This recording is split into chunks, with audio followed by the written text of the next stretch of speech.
Hi, Grace. So we're going to get started so that we can hopefully get you out of here by 8:30. We have some seats in front. I promise I won't get near you. So don't be afraid to come down front. Have a seat. I think all of you have been filling out the proxy registration forms.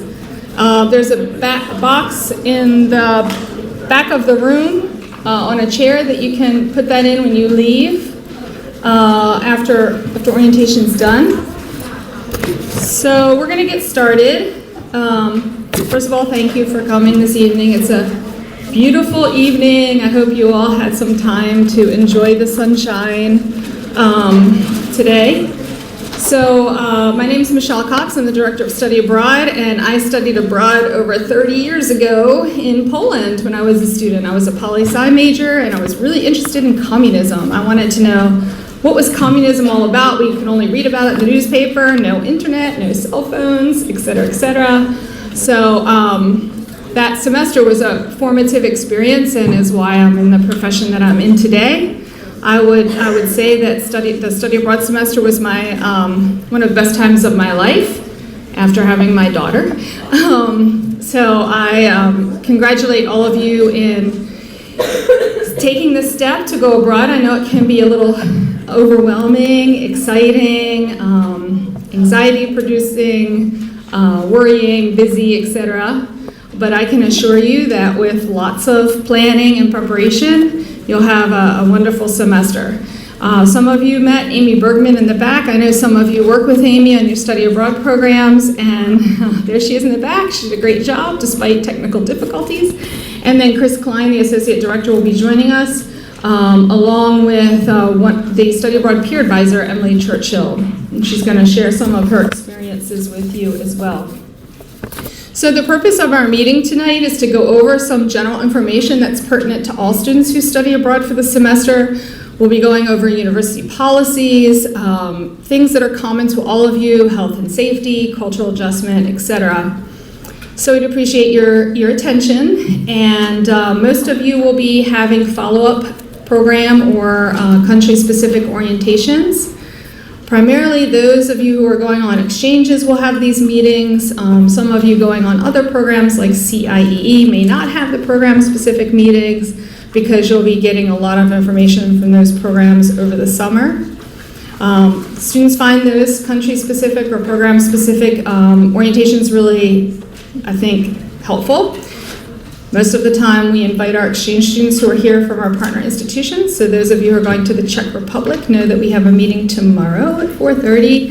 And we'll have our Czech students there, as well as our students who've studied abroad in Prague recently to answer your questions and provide advice.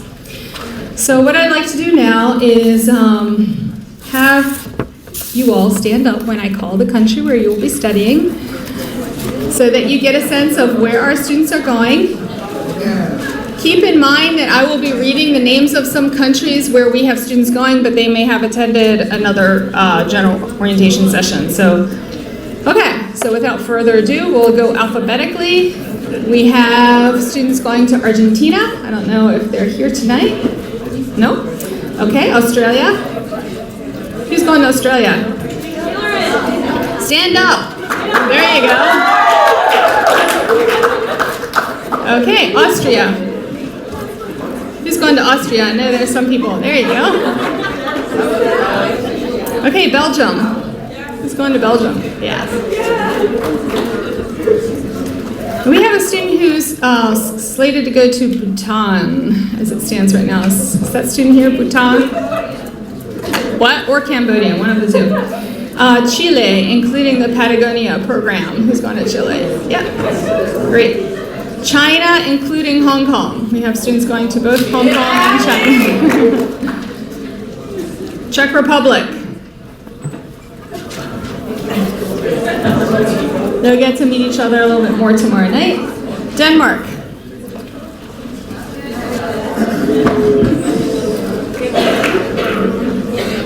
Dominican Republic. Okay. England. We're separating out the UK into different groups. England. Okay, great. France? Who's going to France? Okay. Germany? Yeah. Hungary? All right, you're going to love the food in Hungary. I never left Hungary hungry. Okay, Ireland.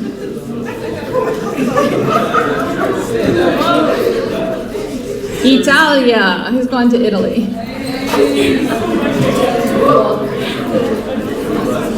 Okay. Jordan. Morocco. Netherlands. New Zealand. Great. Russia.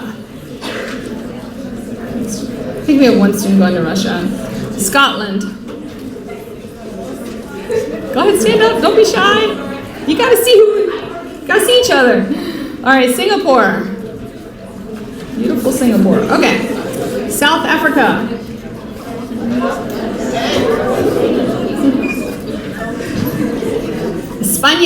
Spain. I know we have a lot of students going to Spain.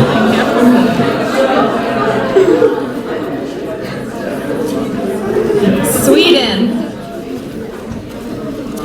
Yep. Good. Switzerland. Thailand. We have 2 students going to Thailand. Are they here? Okay. Turks and Caicos. Yes, that is a study abroad program. Oh, now all of you are saying, gosh, I didn't know I could go there. Maybe I changed my mind. Okay, someone's going to Trinidad. Where's my student going to Trinidad? Okay, she's not here tonight. Okay, and then we have several students who are going to multi-country programs, which include India, South Africa, Brazil, Chile, Nepal, Jordan, Vietnam, South Africa, and Argentina. If you're one of these students, could you please stand going to a multi-city program? There we go. Okay, great.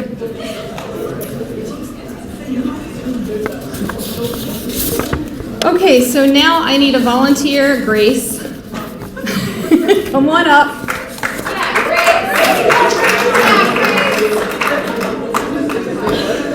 Okay, we're going to ask you to log into Gateway Abroad so we can just show kind of what you need to be paying attention to in your Gateway Abroad application.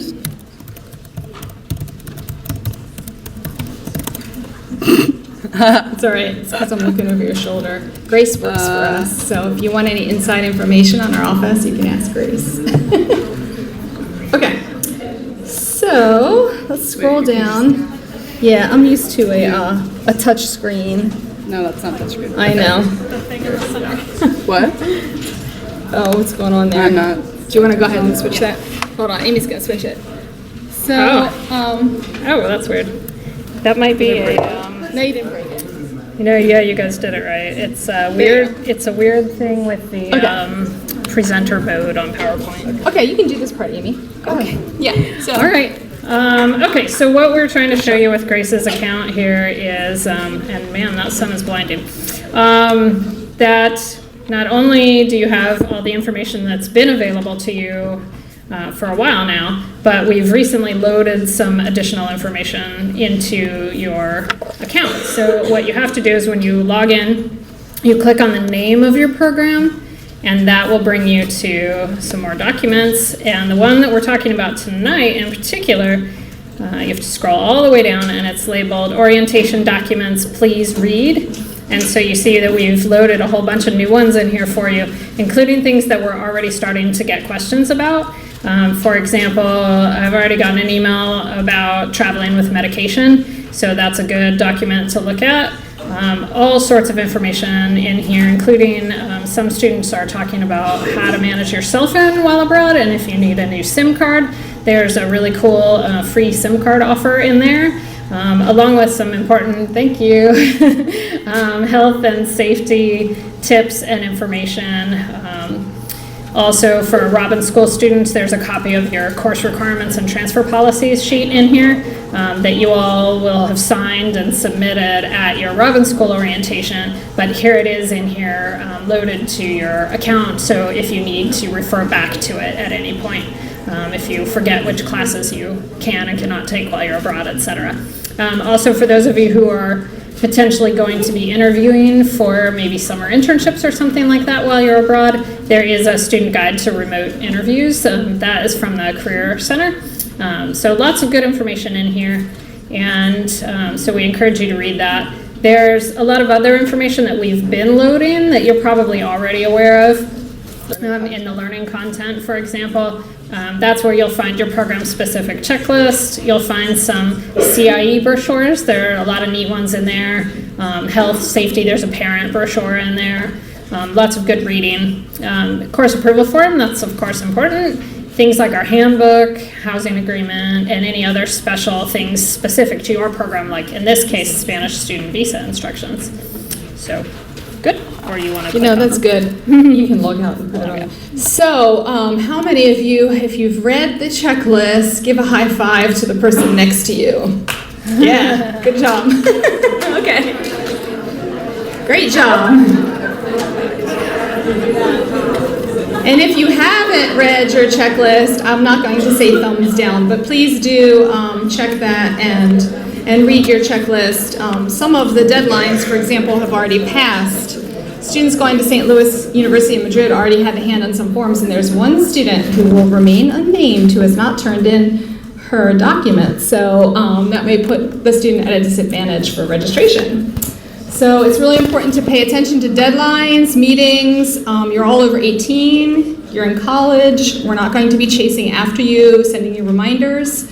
If you miss a deadline, I've been here for almost 28 years, and thankfully we've only had one student who did that, and unfortunately the student could not go abroad. So it's really your responsibility to follow these instructions and to read the deadlines, and we're all available to help you if you have any questions. We're more than happy to answer a question. If you have any doubt, during the summertime we work. I'm more than happy, as are the other staff members, to read over your visa applications, to make sure you've done them correctly, to look at the documents. Students come in and we do that all the time, and we're happy to help you with that. Any questions about that? And throughout the summer, you're going to be getting information not only from Richmond, but also from your program abroad. Some of you will have to manage portals, for example, IES. How many of you are going on IES programs? All right. So they're going to set up a portal for you, and I know some of you have already started applying because I've authorized your applications if you're going to Milan and Rome, and I've gotten notification that you've started that. I've authorized your applications, and you will need to monitor that over the summer. So you're going to be getting a lot of information, and it can get a little overwhelming. So what I recommend is that you actually set up a separate mailbox for your semester abroad experience. And you can actually create a rule so that emails coming from particular addresses go into that mailbox automatically. So the help desk can help you with that if you're not sure how to do it. But I do that for all the programs, or else I couldn't keep track of all the emails that I'm getting every day from students going abroad, students who are abroad, students who've been abroad, partner institutions, people on campus, et cetera, et cetera. So getting into the habit of really managing your emails is a good skill to have, because you'll need that in the workplace. Okay. So as I just mentioned, it's really important to read all the information carefully, be proactive. Again, if it's a quick question, shoot us an email. We may say it's a little more detailed than we can. It's more efficient if you come in and we talk about it over the phone. We are in our offices over the summer, so we can Skype with you, we can Google Hangout with you. I've done that. I know I hung out with some of you over semester break on Google, and Skype with some of you over break as well for advising for fall semester abroad. We're happy to do that, or by phone. So don't hesitate to reach out. The other thing I wanted to emphasize is that many of your programs are going to have you sign forms where you read all their policies and procedures and regulations. So it's really important that you read those carefully, and again, if you have any questions, you should feel free to ask the program or university directly. So you've all signed what we call the agreement and release form. Now, your parents didn't have to sign this because you're over 18, but I would suggest that you share it with them because it is a legal document. This was part of the commitment when you accepted your offer to go abroad. And these are some of the highlights of that agreement and release form. First of all, that you agree to comply with the laws and the rules and regulations of both Richmond and the country abroad, as well as the program abroad. You are subject to Richmond's code of conduct, and you are also subject to the code of conduct of the university abroad, as well as the country.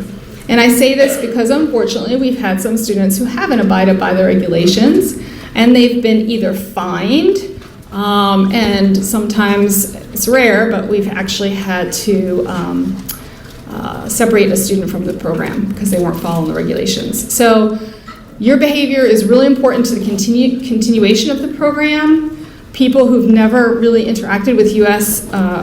Students before will be, their impression of the United States may result from their interaction with you, so we hope it's a positive one. And of course, you're representing the University of Richmond as well. It's also important that you meet financial obligations. I have some students whose transcripts haven't come in yet because they haven't paid for their housing abroad, or they owe a library fine. So be sure that you keep, paid all of the fees. And for each program, so you go to the studyabroad.richmond.edu page, and for your program, for example, Bocconi, you would scroll down to the part that talks about dates and cost. We don't have the dates and costs for most of the programs because most universities abroad don't set those dates until much later than what we expect in the United States, but you can get a pretty good idea of what the dates will be and the cost because they won't change that much. And in that information, it will say what the fees are.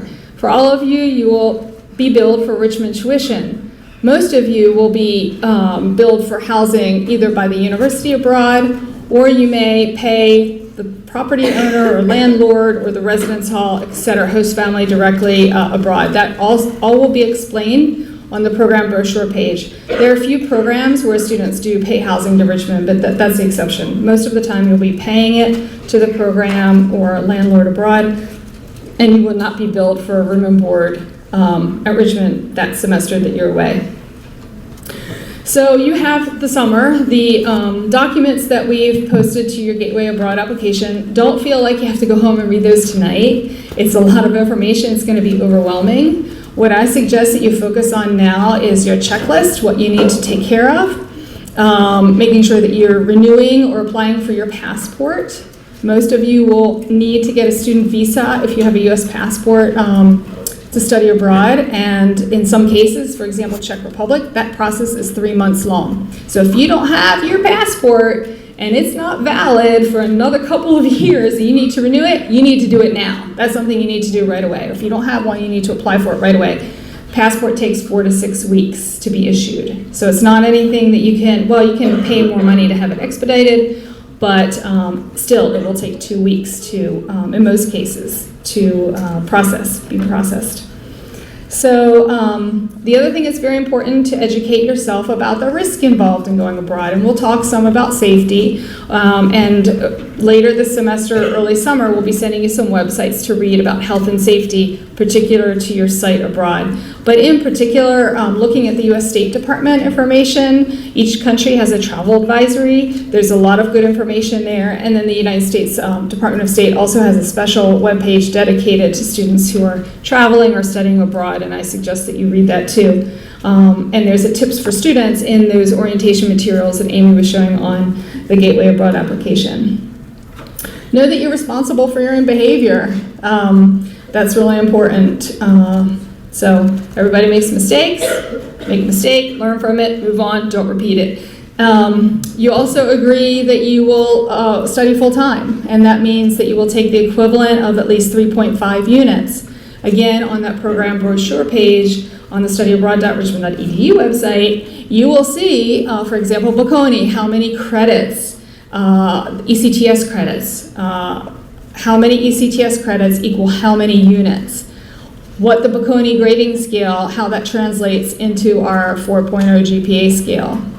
We'll talk more about course approval and transfer credit in a few minutes, but it's really important that you know that information. So we have students, for example, who don't read that scale very carefully, and then when they get their transcript, they didn't earn the minimum of C to get transfer credit. So it's really important that you read that information and understand what a full-time study load is for your partner school or your program. Okay, so that is a picture of our students last year. I don't know how they found Spider-Man, but it's a very cute picture of our spiders in, I believe that's in Spain, one of the students who's in the photo study abroad in Madrid. So do you have any questions about the agreement and release, kind of our expectations for you? Anything?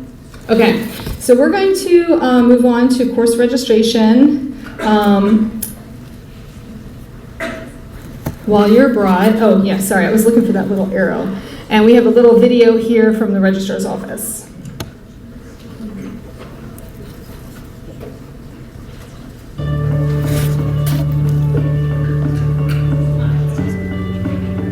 Oh. Hi, I'm Brian Leader from the registrar's office. I'm here to talk to you What did I do? about courses approved from abroad. Is it from my donor mode? You have to just shut it completely. Oh, yeah. I don't know why it's annoying. That's why I disabled it. Yeah, why don't you start it again? Didn't do that last time. We have like 3 There we go. We'll start it over, don't worry. Sorry, it was different last time. It seems seamless. Okay, there you go. Hi, I'm Brian Leader from the registrar's office. I'm here to talk to you about getting your courses approved from abroad. You'll need to complete the study abroad approval form. This form can be downloaded from the forms section of the registrar.richmond.edu page. One form you'll find on there is for all school business classes, which includes economics courses. This form would be signed by Dr. Crusade in the business school. For all other courses in arts and sciences and leadership studies, you'll use the study abroad course approval form. It's best to complete this form prior to going abroad so that you'll know what courses will transfer towards your major or minor back at Richmond. You can also do this form from abroad or upon your return, but we suggest getting it done as soon as possible so that you know where you stand in terms of your courses. To complete the approval form, you'll want to fill out the top section of the form, which includes your name, ID number, where you're going, your major, your minor. Make sure all that information is filled so that we can get the form attributed to your transcript. You'll provide the department chair with the course description and have them complete the shaded sections of the form, making sure that they assign a UR equivalent subject number and course. You only want to fill out the first column that says course information. Leave the shaded parts blank for the department chair. If the course is going to fulfill a general education requirement, make sure the department chair clearly indicates that in the section on the form. Courses may count for more than one major or minor, as seen in the second course in the sample form. For instance, this course clearly is a political science course, but the student is looking to count it for her ISP major. So she had the political science department chair sign off on it, approving it as a political science course. The ISP coordinator signed off on it, indicating what area of the major requirements it is to fulfill. The student's also a double major with leadership, and leadership studies has approved that course to count as well. You can put attributes on the course that Grad Tracker will recognize all of these major requirements being fulfilled by this one course. So what courses need approval? Any courses that you want to meet a field of study requirement will need to be approved. Also, any courses that will count towards major or minor requirements need to be approved by the appropriate department chairs. In addition, any language courses in the language that you have already received credit at UR for, which includes languages you have had COM2 exceptions granted, will need approval. We will not automatically grant credit for language if you've already gotten credit for it at Richmond prior.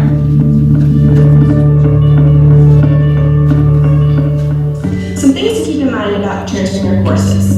Courses in the UR subject that do not have approval forms filed will automatically be transferred in as TRNS General Elective Credit. These will count in your units toward graduation, but will not meet any major, minor, or field of study requirements until you submit an approval form. No credit will be awarded for courses that are not in a UR subject, such as physical education or culinary arts, things of that nature.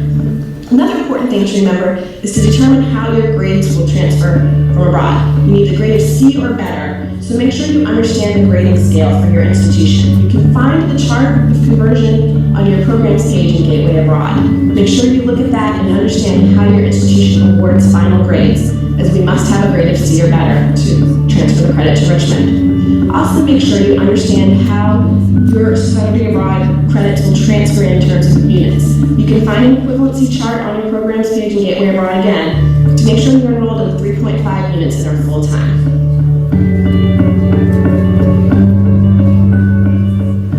Tonight at your orientation, you'll receive the proxy release form. This is the form that will allow you to request official transcripts through your UR email account while you're abroad, and it'll also allow us to register you for next semester's courses if you're unable to. Make sure you sign and complete this form tonight and turn it in at the box at the back of the room.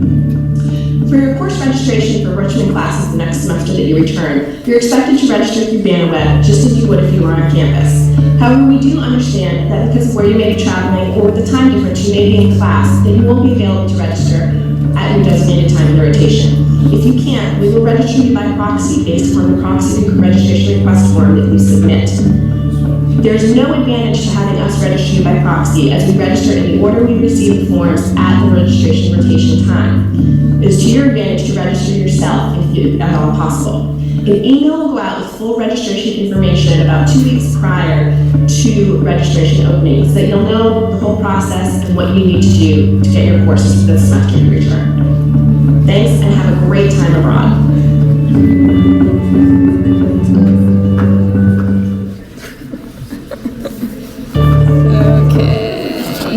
It's gonna keep going. Where's my PowerPoints? We're gonna have to, oh, here. Do you know how to get it so that it has the view that I can see both? Yeah, I'll let you do that. Okay, so now we're going to talk about housing, but before we go there, do you have any questions about course approvals? We really recommend that you do those before you go abroad. So in many cases, you may be going to universities where you don't register until you get to the site, either during orientation week or in some cases even that first week of class.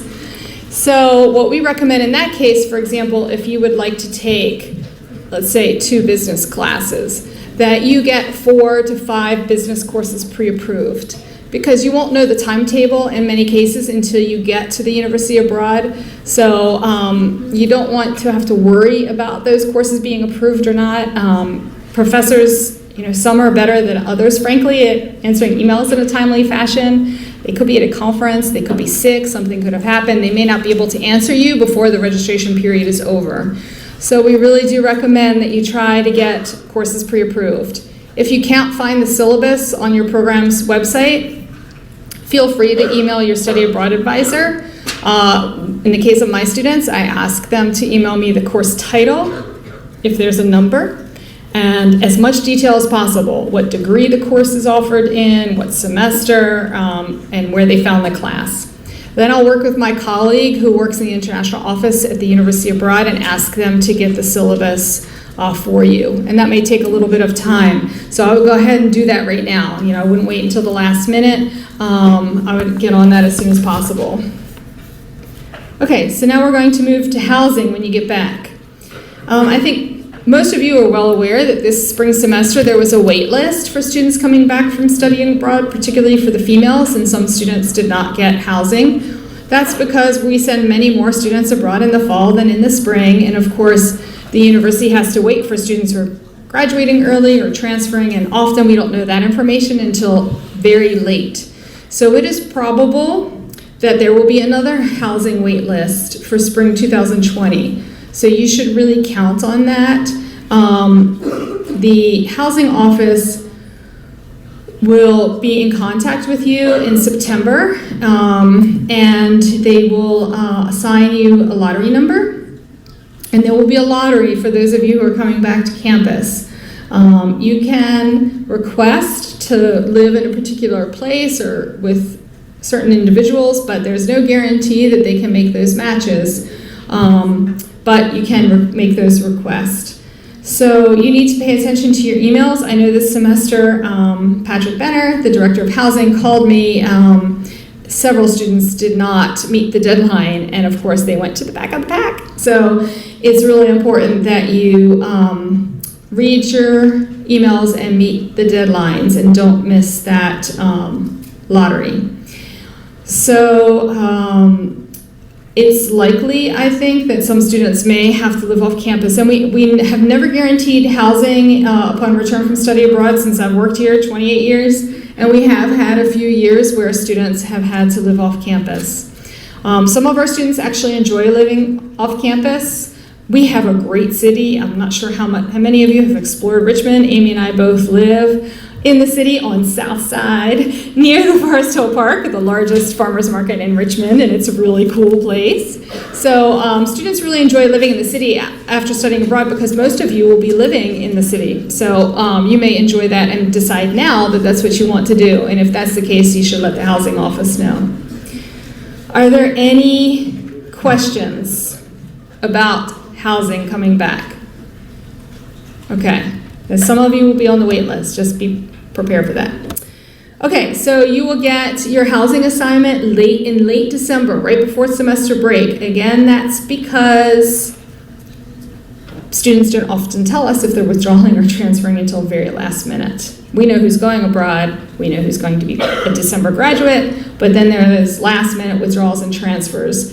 So that's why it's so late.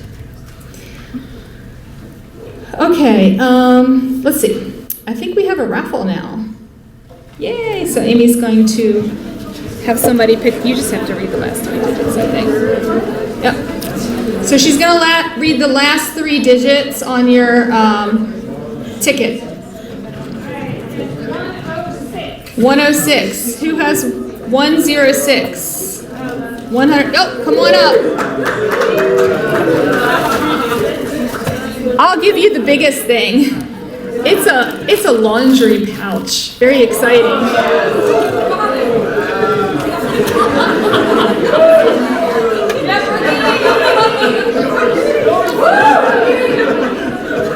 Okay, I'm gonna do this. Yeah, go ahead. Yeah. All right. Laundry pouch excitement. Okay, calm down. Now we have to talk about something very important, customs and immigration. So we want to make sure that our students get the visa to go abroad. So it is very important that you read very carefully. I know on my checklist, I tend to give students a little preview of what's to come, even if it's too early currently to start applying for a visa. In most cases, you're going to need the acceptance letter from the partner institution in order to actually start the process. So for most students, that hasn't come yet. There's a few students who might have their acceptance already. That's not the acceptance from Richmond, but from the host university or partner abroad. And so you'll be gathering some various proofs.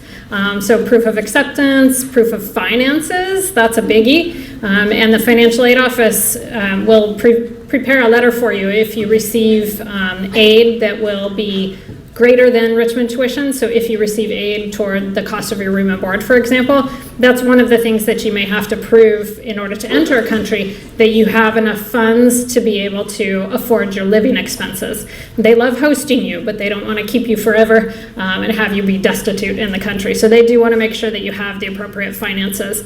In the last few years, when I think back to my students who've had difficulty with getting their visa, it's been improper financial documentation. So that is something to be very, very careful about, and make sure you read all the information.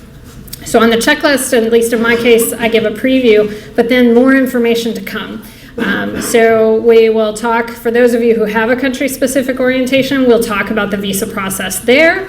And then again, for many of the programs, not all of them, but many of them have a handbook, and the handbook will go into further detail. There may also be, depending on your advisor and how they choose to handle this, there may be a separate document that talks about the visa process. So that is something to be very careful with. Plan ahead. I know that sometimes some of you are doing summer programs abroad, and in some cases that may work out just fine, but be sure to touch base with us or read very carefully to look at the timing of how that all works out. Because if you're abroad on a summer program at the time when you need to be processing your fall semester visa application, then that could create a potential complication. So be careful of that. Talk to us if you have questions. We will provide a lot of information to you, and our partner institution will provide additional information to you about things like anything from, I'm blanking on now what I was going to say about that, but partner institution contact info, we have maps, arrival information, that's what I was going to say. Because one of the main things that I hear from students when they arrive, after they've done their whole semester and they fill out a kind of a survey or final report when they get back, I hear from a lot of students that they were frustrated when they arrived because they were lost. They had all their luggage with them, and I think I've added to every single one of my program handbooks as a result of this to be very, very careful. Have a map, have all your arrival information, the address where you will be staying, contact info for, say, a taxi, that kind of thing, because you're jet lagged, you're tired, you do have all your luggage with you, and that's the worst time to be lost, wandering around, dragging all your luggage with you. I've been there, so I understand, but these are things that you want to prepare in advance. So that's kind of our plan ahead bullet there. I already mentioned earlier in the orientation documents about the medications. So read that document about traveling with medication, whether you need to order some in advance, whether you need to get a prescription to get it upon arrival, whether it can or cannot be mailed to you.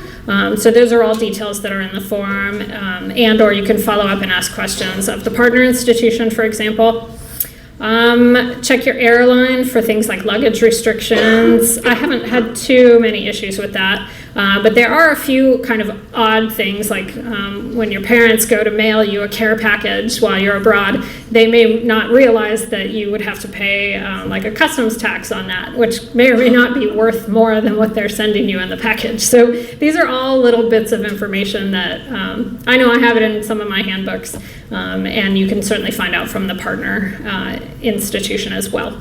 And contact us with any questions. I've received any number of questions from students and parents asking about various arrival things. It might be a little early right now, but over the summer, certainly that's something that you can start to prep on. Okay, so the travel allowance, moving into kind of financial information.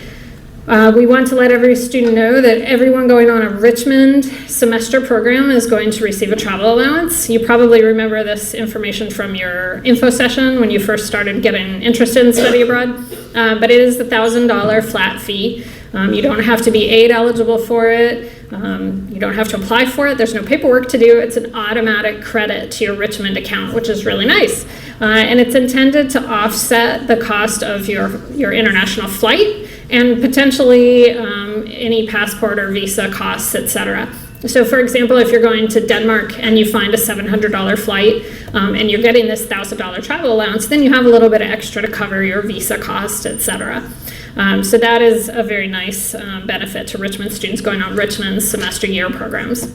For some students, you may not be aware that financial aid, so for those of you who are receiving financial aid cannot actually release until 10 days prior to the enrolled period abroad. So that's the start of your classes abroad. So when your classes start, back off 10 days, and that's when the financial aid will actually release to your account.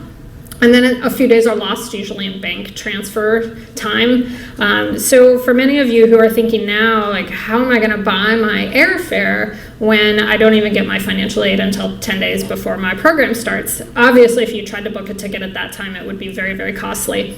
So we have found a program called STA Travel. It's a student discount online travel site, and they have a book now, pay later option. And so we highly recommend that for students who don't want to put it on a credit card or don't have the funds until their aid releases to buy that airfare. It's really nice. You put down a small deposit. I think it's $300, so it's still some money, but it's not as bad as your whole airfare cost. And then when your financial aid becomes available, you pay the remainder. So that's a really nice benefit. We do have some more financial aid information coming up. We don't want to spend a lot of time on it tonight because not everyone's receiving financial aid. So we actually broke out into a separate section. So for those of you who are receiving financial aid, we will have a financial aid information session coming up on April 4th. That's next week, Thursday. It's a really, really good session. I highly recommend attending if you can. If you have a class or work conflict, though, don't skip class to go, because you can actually always go to the financial aid office and find out the same information. The session for us is just a good way to get 30 or 40 students together all at once, so that we don't have to repeat the information over and over. But I've attended the session probably 30 plus times, and I still find it really interesting. Emily Martin from the financial aid office will come and talk about how to, basically how the financial aid office puts together the budget, your aid package. She'll talk to you about that whole, aid not releasing until 10 days prior thing. And she'll also talk about the fund certification letter, which is that letter I mentioned that you might need if you're applying for a visa and you need to prove that you're going to have finances available to you. So that's for students who receive aid in excess of Richmond tuition. That letter could be handy too if you're on a program where they're asking for things like housing payment in advance. You might just be able to show the letter and say, hey, I'm happy to pay for my housing, but I don't get my financial aid until X date. And that letter might help to defer that payment. So that letter can be useful for other things too. I think that is everything from the finances standpoint. If you have questions, be sure to follow up. Ask me, ask the financial aid office, and we're happy to talk to you further about that. Then we have another video for you. So this one is on safe and healthy travel, and I will try to see if we can get that actually to load successfully. It's this odd thing with PowerPoint Presenter that it doesn't actually allow you to load things. I'll do from current slide. It's hiding my cursor. There it is. It doesn't allow you to actually load external things until you close the PowerPoint. Very annoying. Hi, I'm Dr. Waller, one of the physicians here at the University of Richmond Student Health Center. I'm here to introduce you to some of the services we offer here on campus at our Student Health Center to help you prepare for your travel abroad, tuberculosis testing, and how you can get ready. If you're a full-time student, you're eligible to receive our services at no cost. The center is located in the special programs on the south side of campus. You can contact us through calling dial nurse 804-289-8700 or our website, wellness.richmond.edu.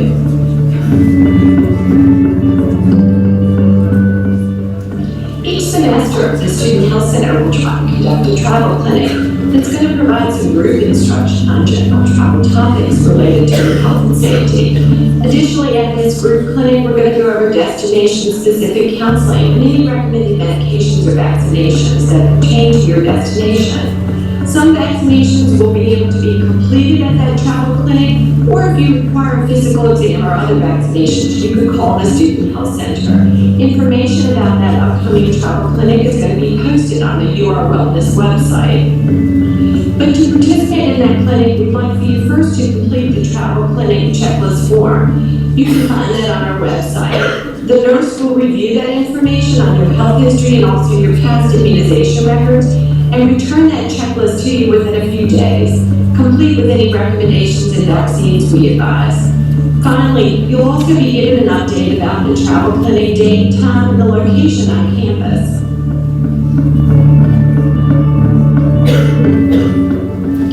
I also want to remind you about the importance of tuberculosis screening before you travel abroad and when you return. Many areas of the world have a higher incidence of tuberculosis than the United States. Center for Disease Control and World Health Organization provides this information of countries with a higher incidence. If you're going to be traveled to a region with a high incidence of tuberculosis, we recommend you get a baseline test for tuberculosis before you travel to these countries and get a repeat follow-up testing 60 to 90 days after you return. Testing is important to determine if you have latent or non-active tuberculosis. It's easy to treat at this stage. To prevent latent or inactive tuberculosis from developing into active tuberculosis, we also want you to look for that reminder email about the testing. It will be coming from the Office of International Education on behalf of the Student Health Center. You can call our Student Health Center for these appointments or follow up with your doctors. Also, watch for any symptoms of active tuberculosis, either while you're studying abroad or upon your return. This may include a fever that you have or chills for more than a week. Any persistent cough that lasts beyond 3 weeks, coughing with blood, mucus, or sputum, night sweats, or an unexplained fatigue or weight loss.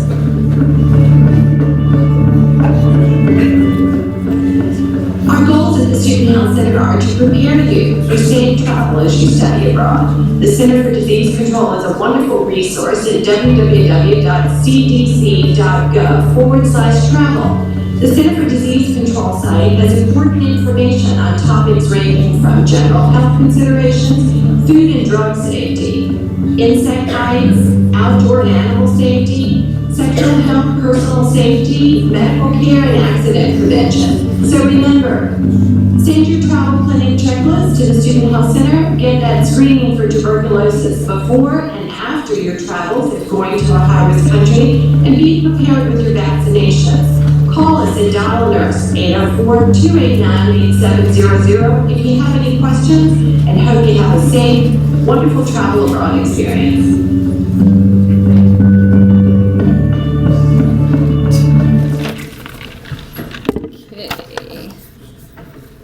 Back. I'm gonna need Amy. Okay, so we're going to keep talking about safety and health. And Emily, if you want to come down, Emily is I'm going to go over some information, and then she's going to talk to you about her experience in this area. So we'd like to spend quite a bit of time on this issue because it's really important. So I want to make sure I cover everything. I'll wait for the video here.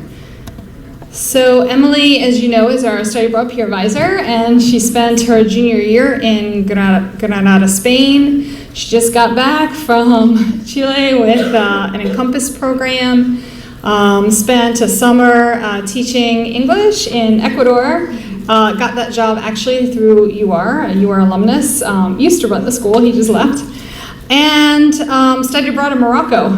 So she's had a lot of experience. Which is not atypical, actually, when we do the graduation statistics. In 2018, 65% of students graduated with experience abroad, either credit abroad or somehow supported by the university through funding.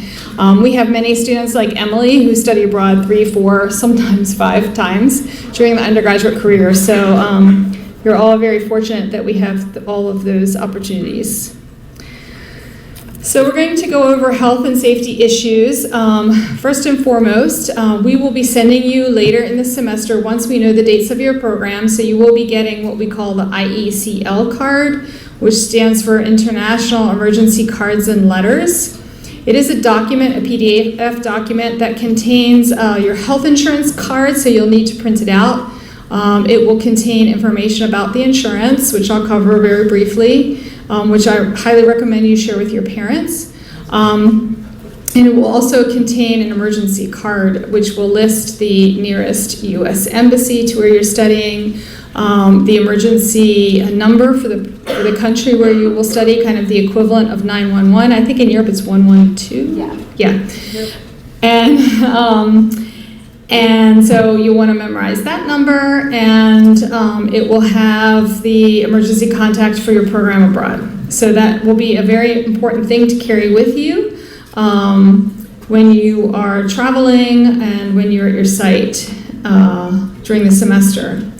So as part of the orientation program that will take place when you arrive, the program or university abroad should discuss with you where to go if you get sick or who to call. If they fail to provide you with that information, you should ask about it, because the worst time to worry about where the hospital is or where the clinic is when you're feeling really terrible. So be sure you know where that nearest hospital or doctor's office, like a general kind of patient first thing. Also, we highly recommend that you register with STEP. We will send you a reminder about this. Does anybody know what STEP stands for? Smart Traveler Enrollment Program. And that is a program that's run by the State Department. Not only should you fill it out for your site, so if you're studying in Paris, for example, not only should you fill it out for your location in Paris, but if you're traveling to, let's say Belgrade, Serbia, do something different, you want to register your trip with the U.S. Consulate so that if anything were to happen, a natural disaster, terrorist incident, etc., that they can it will send you text messages giving advice on what they suggest that you do. It's also useful because if there's a family emergency and the family is trying to get in touch with you, embassy can use this information to find you to get the message as well. So you should really register with STEP, not only in the host city where you'll be studying, but each location when you do travel. There's a website here which we'll send you, which is for students who are traveling abroad, and it's very good from the State Department. So I really, really recommend that you look at that over the summer. So it's really important to research all your travel destinations. So if you are studying abroad in Spain and you plan to go to Morocco, the time to find out about recommended vaccines is not a few days before you go to Morocco. If you think you might be going to other locations, it's really important that this summer, earlier rather than later, because as Dr. Waller said, sometimes vaccines have to be given 6 weeks apart. So you need to plan ahead and find out what vaccinations or medications are recommended or in some cases required for any location where you may plan travel. So that's very important to do. We will again be sending you safety and health information, so make sure you read that. Also have a plan in an emergency. So you may remember the terrible, unfortunately, terrorism is something that we all have to be concerned with, whether we're in the United States or abroad. And we did have students in Paris during that terrible terrorist incident that took place a couple of falls ago. And it was really important that the students get in contact, not only with us, but more importantly with your family. So if there is an emergency, this happens even in Virginia. My friends from overseas will read that there was a tornado that's nowhere close to Richmond, but they've just heard that it's in Virginia, and they get worried and want to make sure that I'm okay. And but it's important. So if something were to happen, if there are protests in Paris and there are people burning tires, etc., or there has been an earthquake, which has happened in Italy, the first thing you need to do is text or call your parents and let them know that you're okay. The second thing you need to do is check in with our office. If you don't check in with us, we will be contacting you. If we can't get you by email, we will be calling your U.S. number. We will be calling any international number you have on hand. We'll be asking your friends if they're traveling with any other UR students and who they are, so we can mark everybody as safe. And then you need to make sure you let your program or your host university know that you're okay as well. So in some cases, some of your programs may have actually emergency drills like we do on campus. I know IES does it for their students. So anyway, they'll go through those rehearsals with you. It's also important to share any concerns that you have. So we don't require students to reveal any kind of health conditions, but if you do have a health condition, it's really important that you find out before you go the name of the nearest doctor who maybe treats your condition, whether it's a neurologist or a nephrologist or whatever kind of gynecologist, whatever it is, because it's good to have that information on hand so that if you do need medical help, you have it there for you. Also, you're each other's keepers. If you're worried about a student, we've been doing this a long time. We have students sometimes it becomes very overwhelming to be abroad. Losing a little sleep, not having an appetite is normal in the beginning. You're nervous. It's a new environment, new foods, new language maybe.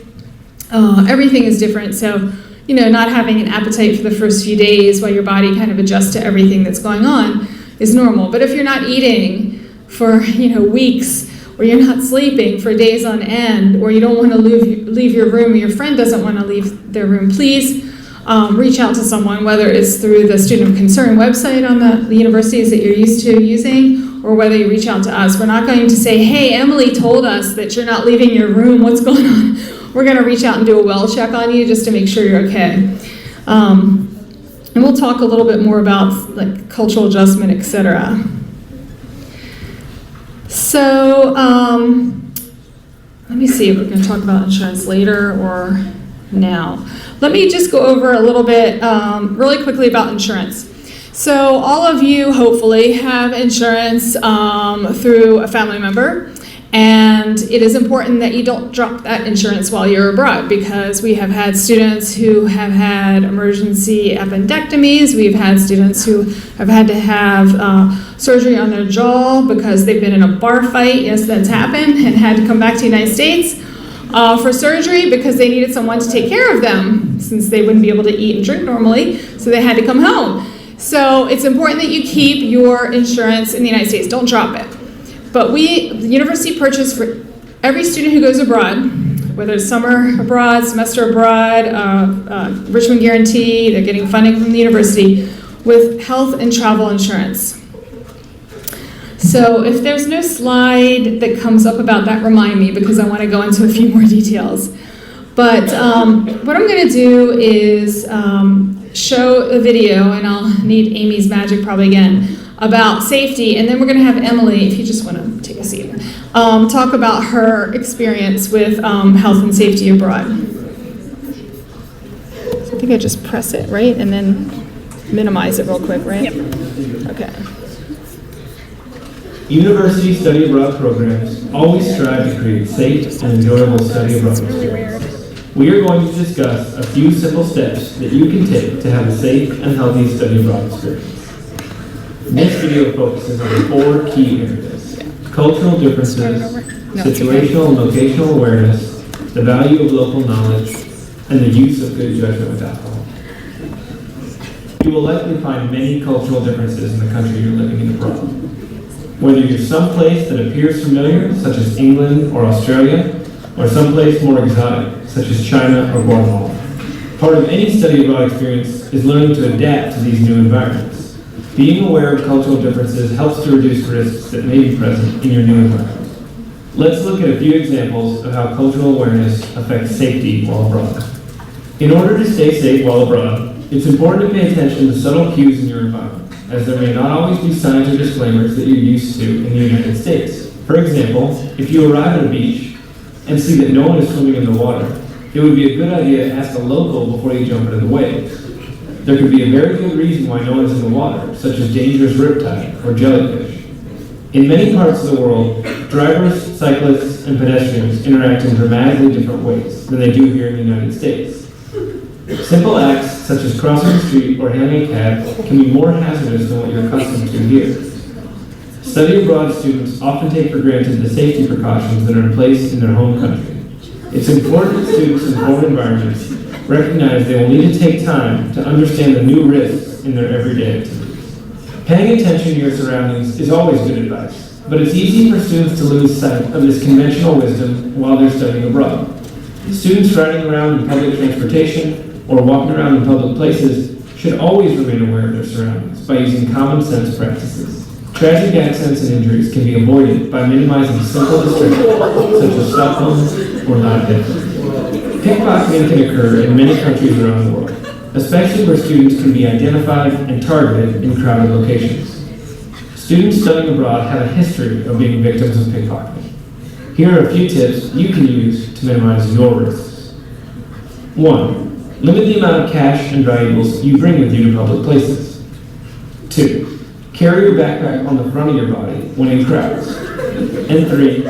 Always keep an eye on your personal belongings, even while you're at a restaurant or on public transportation. This also extends to being aware of your surroundings in crowds or at public gatherings. Large protests, civil demonstrations, and rallies may all seem like exciting environments in a foreign country.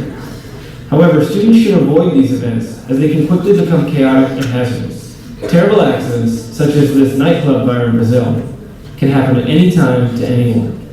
Being aware of your surroundings may be the difference between avoiding an accident or becoming a victim. Local knowledge and understanding the unique characteristics of your foreign community are keys to minimizing your risks while abroad.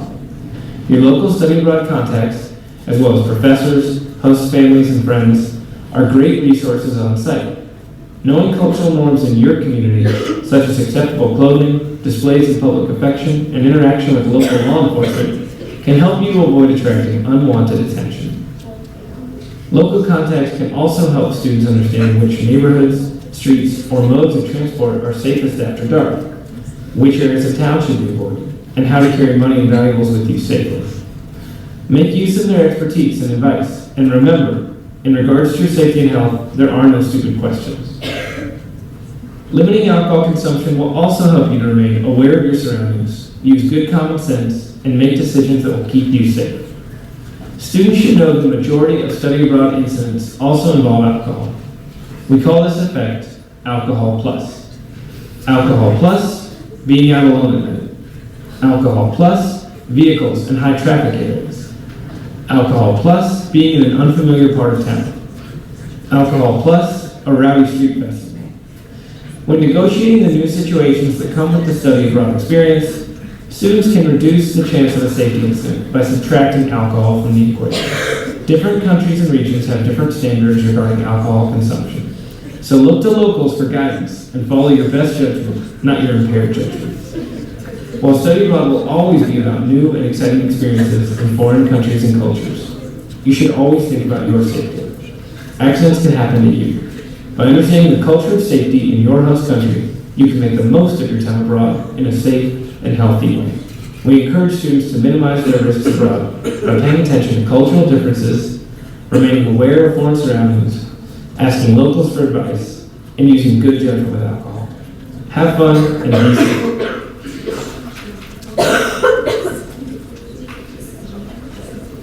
Okay. All right, so Emily, come on over while we're pulling up the PowerPoint. Why don't you maybe give some of the tips that you kind of learned through all of your experience? Yeah, sure. Firstly, thanks for having me speak to you guys today. So I have been abroad, kind of a variety of different locations, and I think that has really taught me the importance of what the video talks about, asking locals for their tips on safety. I think is a huge one, because I think I studied abroad in Spain first, and I was like, oh, I got this, like Spanish cities, there's always people out in the street, you always feel relatively safe. I knew I had to watch out for pickpocketers. But beyond that, I always sort of felt like I was aware of my surroundings and that I was physically safe. But then once I studied abroad in Morocco and Ecuador, that became very different, because all of a sudden it became a lot more difficult to judge situations that were potentially risky. And so I think a major part of that was just asking the locals that I knew the first week I was there, hey, I want to go out to this restaurant with my friends. Is this a safe place for me to go at night? And immediately my host mom would be like, yes, but you need to go in a cab. Don't walk there. Even if you're with your friends, don't walk there. Or no, that's really not a good place of part of town to go, because it also gets a lot harder to distinguish what neighborhoods are safe at night, which ones aren't. Sometimes it's the center of town that's full of people during the day that at night becomes completely deserted and there's no one there. Yeah, or it's the suburbs that are dangerous. It's the center of the city that's actually the safest, which is quite common, especially in Europe. So I think that's really important, just asking locals for simple tips. I wanted to take the bus to Guayaquil when I was in Ecuador, and I just asked my host mom, hey, I'm about to book this bus ticket. And she's like, oh, make sure it's this bus company, because if it's any of the others, they're illegal and they'll get pulled over by the police and you could be stranded. So I think it's just like simple tips like that you wouldn't know, not a guidebook is going to tell you. So just kind of asking for local knowledge. And then just being really aware of your surroundings and your belongings. When I was in Sevilla, Spain for a summer program, my poor roommate lost a lot of her belongings. She was just not aware of where her things were at any time. She had her wallet stolen because she had her purse on the back of a chair. And this was in a very nice, wealthy neighborhood of Sevilla. Someone just took the bag and was off, and she never saw it again. She lost her keys because she wasn't really aware that they were hanging out of her pocket. So things like that. Be much more cautious with your stuff. Here at Richmond, you can leave like a laptop charger and come back like a week later and it'll still be there. It will definitely not be there if you leave it when you're in another country. Even in European countries, just assume that anything you leave out, even if you leave it in a classroom where it's only other students, it's probably not going to be there when you come back. So Definitely being aware of your stuff helps a lot. And then going out, like using the system that you guys practice here at Richmond, like stay with your friends, text your friends, know where they are, have a system, make sure you guys are aware of, if your one friend goes off, if they're at the bar, if your other friends are on the dance floor, if you guys are at a restaurant and you're sitting at different tables, like be aware of where all your friends are, who you came with, who you're leaving with. Don't walk home alone at night. I think even in Spain or other European countries, you can get a little lazy because there are lots of people around. It seems really safe, but I know one of my friends who was actually coming back from going out with some of her friends, and she walked home alone to her neighborhood and ended up being chased by someone and had to call local authorities and find someone who could help her get her home. So I think like practicing the same system that you have here on campus, even though you're in a larger city, it's only going to help keep you safe. So those would be, a few of my tips for safety. On health, definitely be easy on yourself. I think take time for yourself, even more time for yourself than you would here at Richmond. So I know here at Richmond, it can be a high pressure environment all the time. I know even just this week, I'm like, oh my gosh, I got 3 papers. I'm sure you guys are sitting here like, oh, I gotta go to the study abroad orientation meeting, and then I have an exam, and I have this assignment to complete. And it's still easy. I think you expect to go abroad and not really have those feelings, but I do think that mental health is really easily overlooked when you're abroad because you think it's gonna be this magical, wonderful experience.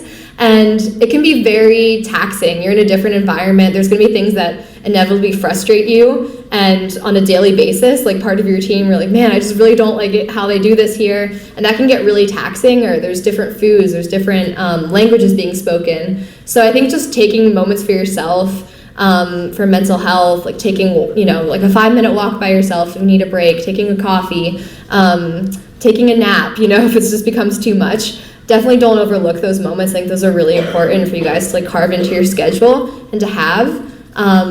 In terms of health, I did get sick a few times abroad. It's not fun when you're sick abroad and not having to go to a doctor's office and explain in another language what's wrong with you. It can be a little embarrassing sometimes. But just know that it's there's always people I think that want to help you. So reach out to like your program. I think if you're going to go to the doctor, reach out to someone in your program, let them know that you're going. And in my experience, I've always had someone call, check on me afterwards and say, hey, how are you doing? Are you feeling better? Did you get the medicine you needed? Were you able to communicate with the doctor? Because that's really important to make sure that if you are not feeling well, that you do get the help and the attention that you need. And I think there are a lot of support systems out there to make sure that happens. So. Great, thank you. So stick around because you might have something else that you want to say. Okay. All right. Okay, so we talked about some of the main issues as did the video. We talked about transportation hazards. How many of you are going to countries where they drive on the other side of the street? Yeah, so you're gonna have to slow down and make sure you look the right way or the left way because it's really easy to forget, especially when you're tired, and it just takes a second, like they showed on that video. We did have a Richmond student who was actually hit by a car after going out and drinking, was walking down a dark street, and the driver did not see him. So you can imagine how badly the driver felt, and the student was in the hospital for 2 months with a swollen brain. Luckily, he's fine, but these things do happen. That's why we spend so much time going over it. Natural disaster. We will be sending you some information on a regular basis. For example, the east coast of Australia has been experiencing some cyclones, which we call hurricanes, and there's been some flooding. And so we will push messages out to students that we know are in that location saying, pay attention to the weather, pay attention to the news before you travel, check your travel plans. So we'll be pushing information out to you. We try not to overload so you don't tune out, but when we do push out information, it's because we feel like you should be aware of the situation. We've had students in countries that have had terrorist activities. We have had students who've been victims of crimes, including sexual assault. We're here to help you, as is the insurance company, and we'll go into that in a minute. So these are all real things that can happen. I think Emily did a really good job on how to stay safe. For example, asking locals. She mentioned a bus company. The other reason you need to know is because some bus companies, they may not be illegal, but they may have a history of a high accident rate.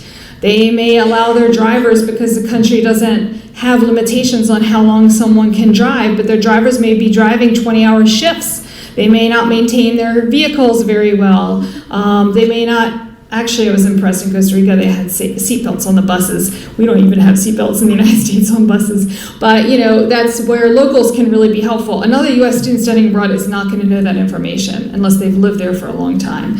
So another great reason to stay with a family, because they can give you all that kind of information. In some locations, for example, I was in Prague not too long ago, and there are a lot of taxis, but there's some illegal taxis. There were a bunch of taxis sitting on a corner. I got in the taxi, I saw the guy didn't have a meter, I got right back out, because I knew it wasn't an official taxi. And I didn't know if I would get ripped off, or I didn't know if I would be taken somewhere and robbed or worse. So be aware, ask locals what's going on. You're going to be much safer in most locations than in the US, because the rate of gun violence and that kind of violence is not as high in most of the locations that you're traveling to. But things like personal crime really do happen more often, especially you saw the picture of the person pickpocketing in Barcelona. That's a place that's well known for pickpocketing. I mean, many of our students have been pickpocketed. So what to do if you're a victim of a crime? Let your international office or program director know, or let us know. Our insurance company can help with advice on how to replace your passport. They won't pay for it, but they can give you some advice. They also have legal referrals. They can refer you to a local lawyer if it's a serious crime. And of course, the U.S. consulate, and if you're not a U.S. citizen, the consulate of your home country can also provide advice for you as well. So, don't be embarrassed. Don't hesitate to reach out and ask us for help. Our insurance does not cover lost and stolen items. So I know some students have had laptops stolen. Sometimes homeowners insurance will cover that, but most of the time it doesn't. So just be aware of those things. Okay. So Emily talked about staying together, planning ahead, safeguarding your passport. In some countries like Spain, you actually are legally required to carry a copy of your passport. All Spaniards have what's called a national ID card. It's actually illegal not to have your ID card. So in some countries, it's required that you carry ID with you at all times. Don't carry your passport unless you're planning to travel outside the country. So I've had students call me at the last minute because they're about to board a plane from somewhere in Europe to another location in Europe, and they forgot their passport and they can't get on the plane. You need your official passport if you are traveling by air within the EU, for example, for identification purposes. So know what's required of the airlines, but generally a copy if you're just like around town, a copy of your passport's fine. I talked earlier about STEP program and keeping your emergency cards with you, and of course, we're here to help. I suggest having a physical copy of your passport, but also an electronic copy, and if you've uploaded your passport copy to Gateway Abroad, that's helpful because then we'll have a copy in case we need to send it to you. I had my passport confiscated actually on the border between Hungary and Czechoslovakia, that's how long ago it was, in the middle of the night, and I had to get a passport reissued when I returned back to Poland. So it always helps when you have a copy. So the video talked about alcohol. Richmond's policy is we don't expect you to be 21 to drink abroad. If the drinking age abroad is 18, you legally can drink, then it's your responsibility to do so responsibly. U.S. students, unfortunately, do not have a great reputation abroad. Emily, I don't know if you want to mention this, because very often they don't know how to handle alcohol, basically. And so it's important that if you decide to drink, that you do so in moderation and you know your limit and you stay with your group. Of course, you wouldn't drink and drive. We don't actually suggest you drive abroad because the laws are different. My husband's from the UK. He's been here for since 2001, so almost 20 years, and he still gets confused on the highway because even the signs are placed differently in the UK than they are in the US, right? So we don't recommend driving, and certainly you don't want to drive with anyone who's been under the influence of alcohol or drugs. I did want to mention also something that's a student raised, wanted to make sure that you all are aware of. In many developing countries, and I know some of you are not going to developing countries, but there is a problem with bootlegging because it's very expensive to produce alcohol. And so alcohol in some countries is not distilled properly, and there is an increasing number of people who are dying actually by methanol poisoning. This happened not to a University of Richmond student, but another student who was studying abroad in Thailand and was in Vietnam and drank some alcohol that was bootlegged, and unfortunately the doctor did not recognize the signs of methanol poisoning, and he died of a massive cardiac arrest. So be sure that you read up about this, and especially if you're studying in developing countries, be very careful with where you purchase alcohol and read up about it. You can Google it, you'll see lots of articles about it. Okay, drug risk. Yesterday we went with the students who were going to China, and I emphasized they should not even associate with anyone who is doing drugs, because the penalties in some cases could be death, or which is the worst outcome, or imprisonment. Remember, you are subject to the laws of that country. In some countries, you are guilty until you're proved innocent. You are not innocent until proven guilty. You may or may not be given legal counsel. You will not have the same rights that you do in the United States. So it's really important that you understand the laws of the country abroad. So although marijuana may be legal in the Netherlands, it is not legal to transport it to another country by train. And if you get caught, you could end up in Danish jail or whatever. So it's really important that you know the laws of that country. Okay. So monetary risk. We talked about pickpocketing, fraud. Fraud is something else. Safeguard your ATM cards. Only use ATM when it's ideally light, or if it's nighttime, make sure that you're using an ATM in a well-lit area, ideally with a number of friends with you. Don't withdraw large amounts of cash. Don't flash cash around. In many countries now, people are paying by phone, which is the ideal way to pay in many locations. So just be aware of your surroundings, and don't carry. One good question to ask students who study abroad or international students who are studying here is, how much money would you normally carry with you on a daily basis? Is it 20 euros? Is it 100 pesos or whatever? Thai bahts, 100 Thai bahts, whatever the currency is. Like, how much do most people carry around, and what is the norm? Do people normally use cash, or do they use credit cards? Is Visa is usually more widely accepted than MasterCard, and we'll go into more information about that during country specific. We've talked already about transportation risk, knowing which taxis are legal, which bus companies are recommended, when to use the metro system. A good rule of thumb for those of you who didn't grow up in big cities, if it's late at night and there are not a lot of people on the metro, the best thing to do is get to the front car near the driver. You don't want to be in a car where you're isolated by yourself. You want to be as close to possible to other people and towards the driver. That's what I do when I'm in DC. Water safety, that's the number one insurance claim, and probably the biggest danger is study abroad students, wanting to jump off waterfalls and discovering that it's shallow or there's a rock and getting injured. Unfortunately, we had a Richmond student die who drowned in Rome, was studying abroad in Prague, meeting up with students in Rome, and they all went out. Andrew and his friend decided they wanted to stay out longer, and they decided in the middle of the night, about 2 or 3 a.m., that they were going to jump in the river in Rome, and Andrew never surfaced until a few weeks later downriver. So water is very dangerous, so be careful with water, and that's why they talked about it in the video too. Some locations, people aren't swimming because there's a dangerous riptide, or there's sharks, or other reasons why or the water could be contaminated. I was in Canada a couple of summers ago, and one day we swam in I forget what Great Lake Ontario, and then the next day we went back and it had a sign that said that the water was polluted that day because of the way the currents were, and it wasn't recommended that we go into the lake and swim that day. So we were able to swim one day but not the next. and I wasn't going to take the chance with my 11-year-old. Okay, so we're going to have another raffle.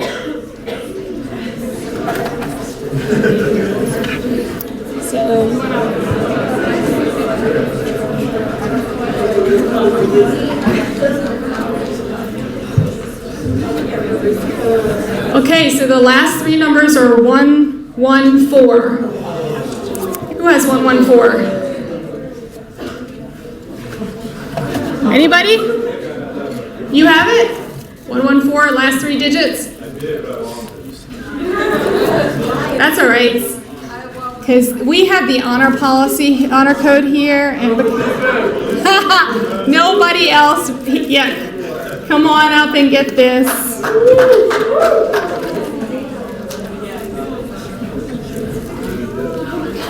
Do you know if Chris is coming? No, she can't. Okay. Amy. Hold on. I'm going to give you my phone to call Chris. Go into my person. He should be. I don't think he's here yet. Oh, Chris, there you are. Hey, I didn't see you. I was like, you look like a student way back there. Okay. So the next thing we're going to talk about is mental health, and I think Emily did a really good job at talking about how important it is for self-care. In fact, I had a student tonight write me and say, you know, I'm feeling really overwhelmed and anxious, and I really think it's better if I just kind of stay in and take care of myself tonight. And I was like, that's really good that you recognize that you kind of are overwhelmed. You can come next week, no problem. So knowing when you need to take a walk, you need to take a nap, you just need to regroup is really important. So we have some information for students about mental health. Our health insurance actually does cover both inpatient and outpatient mental health and counseling. So, you know, occasionally a student will say, I'm really feeling overwhelmed and a little depressed, I'm really missing home. And sometimes we'll just Skype and talk through it, maybe talking about some ways to get involved and people to talk to, and then of course reminding the student of the resources we have through our health insurance and how to use the health insurance. So don't hesitate to reach out and ask for that. You know, most of our students don't experience that, but you know, some sense of cultural displacement and frustration and what we call culture shock is normal. But if it extends for a long period of time, then it's important that you reach out for some help.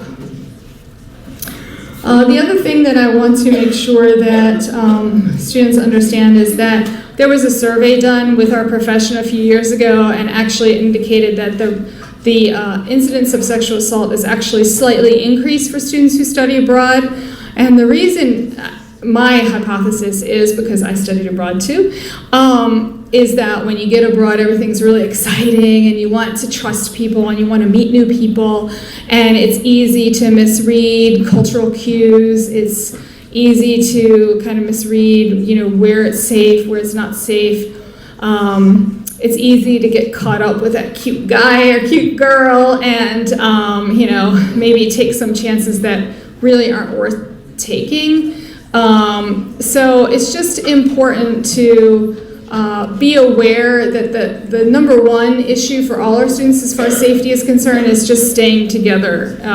You know, if you want to leave early and you don't want to stay out really late with your friends, then you can pre-call a reputable taxi company, like Radio Taxi, I think, is the big taxi company in Argentina, and I think Madrid too, maybe, and in Ecuador. And so this is a very reputable taxi company. The taxi comes and picks you up. Your friends can record the license plate number and then takes you home. But otherwise, it's really important to stay with your group. If this were to happen, we want you to get help. You can contact me, you can contact your study abroad advisor, you can contact the U.S. consulate, you can ask your parents to call us if you feel comfortable talking to your parents. The local police, the U.S. consulate is very helpful. And of course, you can also call the police station here. They actually do collect calls at the non-emergency numbers. 24 hours a day. They call us in the middle of the night if there's a serious situation with the students, so we can help. And of course, our Title IX Sexual Assault Coordinator Tracy Casilia is also available to help students. So know that we're here to help, and we'll get you the resources that you need if that were unfortunately to happen to you.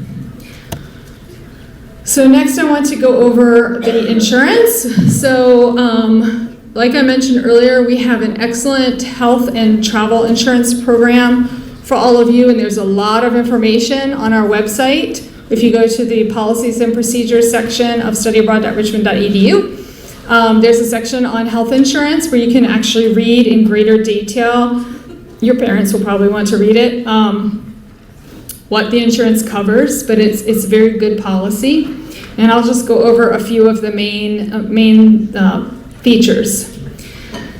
First of all, the insurance covers you throughout your study abroad period. If you decide you want to stay for an additional month, either prior to your study abroad experience or until the spring semester begins, then you need to make sure to purchase insurance to cover that gap, because the insurance only covers you while you're on the Richmond program. So this insurance covers up to $500,000 coverage for any illness or injury that may occur. What will happen, basically how you use it, and this is important because I just met with a student who studied abroad last semester, and she was really frustrated with the insurance and she didn't remember this part of the orientation. In most cases, when you see a doctor abroad or go to the hospital, you will pay out of pocket. Then you must submit a claim form to the insurance company to get reimbursed. The hospitals and doctors abroad will not know how our insurance works. If you're studying abroad in Australia and you decide to go to New Zealand or Fiji, you can get help anywhere worldwide as long as it's not your home country. So it doesn't provide coverage for you in the United States, but it will provide coverage for you in France if you're studying abroad in Italy, etc. So in most cases you will pay out of pocket, and on our website we have information on how to file a claim as well as the claim forms, and you can always ask us for help too.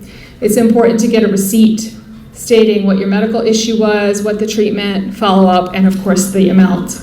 And if you paid in euros or you paid in Thai baht or you paid in pesos or whatever, you will be reimbursed in US dollars, whatever the exchange rate is when they process the claim. So you're not going to get euros back, you're going to get dollars back. So that's really important. If you're hospitalized, and we have had students hospitalized overnight for a variety of issues, the insurance company will make arrangements to pay the hospital directly, because obviously that would be a lot of money in many cases, not in all cases. The insurance company will also pay for a parent or a family member. It has to be an immediate family member, for example, a sibling, or maybe a grandparent, for a bedside visit. If you're a victim of a felony, or if you are hospitalized for more than 24 hours, the insurance company has a 24-hour nerve center in Chicago. I've been there. It's pretty cool to watch all of these people talking to travelers around the world about different medical issues. But they have an in-house travel agency, and they will arrange for travel. They will authorize travel. They'll provide the ticket, and then they'll fly your family member and also provide them with a daily stipend to cover some of their expenses. So that is a really good benefit because, like I mentioned, we have had students who've been in the hospital for various conditions, and that's really helpful. If at any point, I'm more than happy to serve as a liaison with the insurance company to start a case for you. If you want to email me, I can contact the insurance company, copy you on the email, or call. We can call together and start a case for you because they'll give you a case number. They'll ask your name, your date of birth, your university, and for your policy number, which will be on that insurance card in the IECL document that you will get later. They also have translators to help you. And just a couple of other features, because you can get really overwhelmed with this insurance policy, but it covers things like trip interruption and trip cancellation. An example is we had a student who studied abroad in Argentina years ago, and unfortunately during the study abroad semester, she had two grandparents die. Two different grandparents, two different within like a month or 6 weeks of each other. The insurance company paid for her to fly back to the United States to attend the funeral and then to fly back to Argentina to resume her semester. The next grandparent died, again paid for her to fly back to the United States, fly back to Argentina to resume her semester. We had another student who had a sibling who was very ill. They didn't think that the sibling was going to live much longer. Again, the insurance company with documentation paid the student to come here to visit the sibling, and then the student decided to return. But also there have been trip cancellations where a family member may die unexpectedly and the student decides they don't want to return, and that's called trip cancellation. So they'll pay for your return back to the United States. They do not pay for insurance, they do not pay your tuition back. So your parents have some information about buying tuition insurance, I highly recommend it, because this just covers the cost of travel. So there are other benefits too. I'm not going to go into all of them because it's a little overwhelming, but if in doubt, ask us or contact the insurance company if something, is covered, you have questions about it. We're also going to be sending you some information about the Member Center. There's a link here, but I'm not going to go there. But it has safety and health information for places around the world. So you could log in if you're traveling to, let's say, Ho Chi Minh City from Bangkok, and you want to look up like what's recommended, what the safety, in addition to the State Department information, and you want to look up what hospital they recommend, just in case you get sick, like stomach bug or something. So you can go on the website, look up that information, copy it, and have it available when you do travel. So it's a really good policy. Okay, so lastly, before I turn the mic over to Chris, our student back in the back, I want to talk about LGBTQ abroad issues. For students who do identify with this group, it is important that students research kind of what the laws, cultural norms are towards the LGBTQ population. In some countries like Spain, Spain's very open-minded. I think it was the first country in Europe to legalize same-sex marriages, has very good policies for LGBTQ. It's a very comfortable, in most cases, for students to be in that location. In some parts of the country may be more open-minded than others. For example, the South, I think, is more conservative than the North, for example, or big cities or more liberal or open-minded than maybe smaller towns, etc. But in some countries, it could be illegal, and people who are LGBTQ could be imprisoned, or even worse. So it's important to know what the cultural norms are, what the expectations, and for students to decide, if they want to be out while they're abroad, or if it's too risky. So it's important to read about those things. Good resources, Common Ground, and there's a great resource online called Diversity Abroad that talks to students who are considered minorities abroad, which are anyone but white females, because white females dominate study abroad nationwide and have for decades. But they also have good resources for students who have disabilities. Could be, we've sent students abroad who've been hearing and visually impaired. And we're really happy to help those students. We've had students who have ADHD, LGBTQ issues. It's a really good resource called Diversity Abroad that I highly recommend. So without further ado, Emily, is there anything that you think I failed to mention or should mention about health and safety? Okay, well, Chris will be doing our intercultural competence, and he may ask for your input.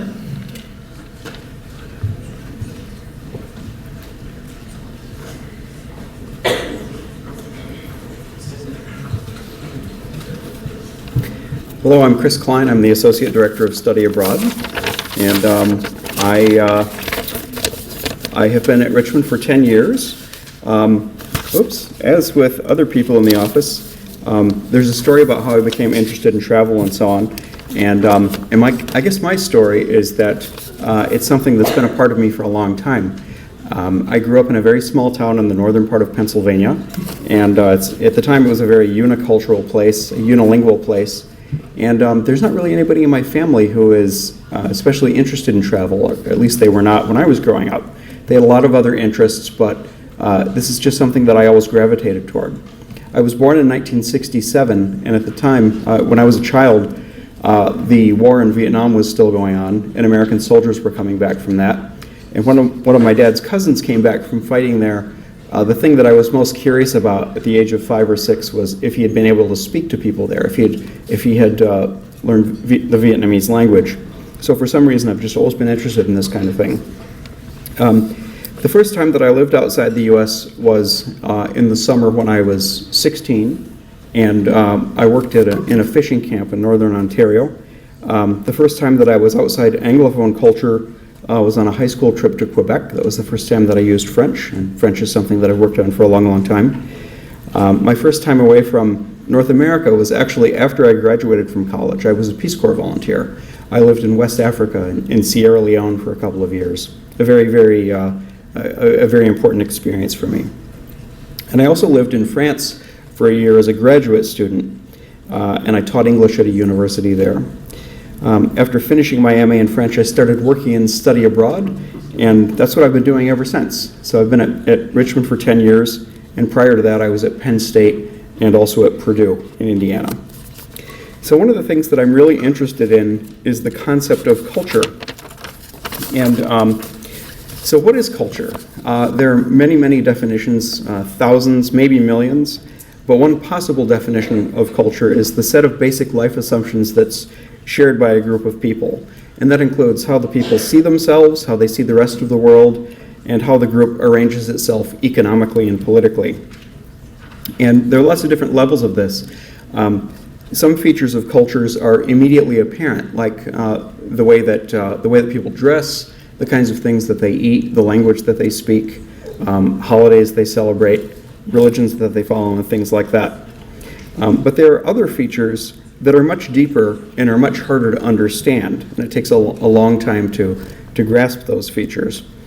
For example, in the year that I was in France, it really showed me a lot of things about American culture, because while I was in France, I realized I started seeing some things that I'd never seen before. For example, in watching French TV, I realized that it was not at all unusual for there to be actors, actresses, singers, and other performers who are in their 70s or 80s who are drawing big crowds and who are still very popular even with young people. And that really set me to thinking about the place of elderly people in the United States. And I thought, there's not anybody on TV, there's not any major media figure who's older than about 60. And what I realized is that in the United States, once you hit about 60, people don't really look at you as a person anymore. They look at you as sort of a curiosity. And that's something that I had never thought about before. But it took going to France to see that. Other things that go very deep are, for example, in Australia, when European people arrived in Australia, they were from a culture, they were from British culture, where people kind of saw their self-worth as being related to how much they owned, and especially how much they owned in terms of land. And when they met Aboriginal people in Australia, they had an entirely different concept of land. Their concept of land was something that had come from the Creator and something that needed to be taken care of. And those two visions, those two ideas about the value of land were irreconcilable and have caused centuries of conflict. So culture can go very deep. There are a number of rewards of being immersed in another culture. For example, if you are out of your element, you learn how to take care of yourself better. We hope that you will come back with increased self-reliance. If you're in a place that speaks another language, then you'll hopefully come back with better language skills. And by being in a new and unfamiliar environment, it gives you a lot of time to think and a lot of reasons to think. And we hope that you will come back with maybe a better understanding of some priorities and interests that you never knew you had. When I was in Sierra Leone, I had a lot of time to think, and I had a radio. I had a shortwave radio that would pick up broadcasts from London. Even though I was in a very remote place, I could still get really interesting radio. And I became really interested in classical music then, because it was hearing a piece of classical music played. It made me think about the dozens or maybe hundreds of people sometimes who were involved in producing one piece of art. And that was something that I wasn't seeing at all around me in Sierra Leone. So sometimes being in another culture will help you to discover new priorities and so on. And we hope that when you come back from study abroad, you will have greater insight into how the world works. And one thing that really kind of left me unsettled when I came back from Sierra Leone was that a lot of people were, I would often hear people say that when they saw protests on the news or something like that, they'd say, those people are crazy. They're, why would they do that? Why would they march in the streets? Why would they burn tires and things like that? What are they doing? They're crazy. And what you need to understand is that there's no nation anywhere on earth where everybody is crazy. If people are doing things that are different from the way you would do them, it's because they're making decisions based on different priorities. And there are a lot of challenges. In adjusting to other cultures, in being immersed in other cultures. And one of the challenges is that you need to figure out how people meet other people, how they make friends and fit in. And this is very different from one place to another. When Americans go abroad, we are often criticized for being superficial. If you think about the way that you meet people on the Richmond campus or elsewhere, think back to your freshman year. You met your roommate and the people that lived down the hall, and I'm sure that at one point or another you said, "Oh, it's so nice to meet you. It's really interesting that you're from Cleveland. We're going to have to get together. Let's have lunch tomorrow. We've got to get together and have coffee." And just think about it. How many of those cups of coffee did you really have? How many of those lunches did you have? But if you don't say those things as an American, people think that you're cold. But in other countries, people do things differently. For example, if you are in Germany, people they'll be pleased to meet you. They won't necessarily be happy. They will, perhaps if they see you again and they realize that you have some kind of common interest, maybe you'll get together outside of the context where you initially met. And if you do that 3 or 4 or 5 times, then maybe you will start to think of each other as friends. That's kind of how it goes in other places. In some places, if you want to make friends, you may need to join some kind of a club or something like that because it gives you a context for having friendship. In the year that I taught English in Strasbourg, in France, I remember the day that everybody came back for classes, there was a line out the door of people waiting to sign up for the English club. And I thought, wow, I remember hearing how serious Europeans are about their studies. Look at all these people who are signed up for this extracurricular thing that is going to help them with their English. And then I realized after a while that the English club wasn't very much about English. It was people who had somewhat of an interest in English, but it was mainly a place where people would drink coffee and smoke cigarettes and date each other. That was the English club, and that was how people made their friends.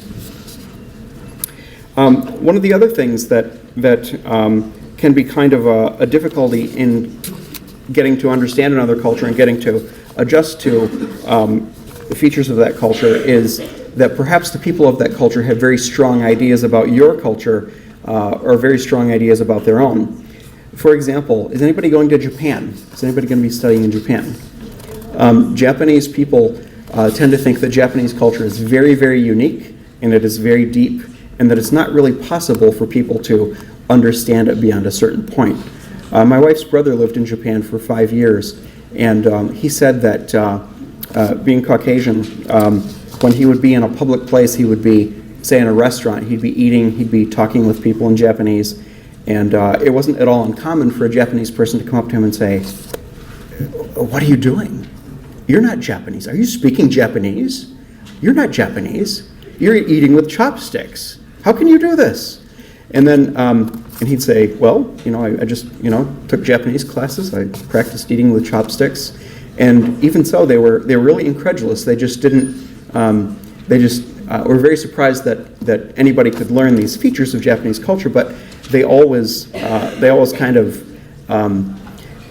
reserved some part of their praise because they always kind of made some comment about, well, you're doing these things, but you still don't understand Japan.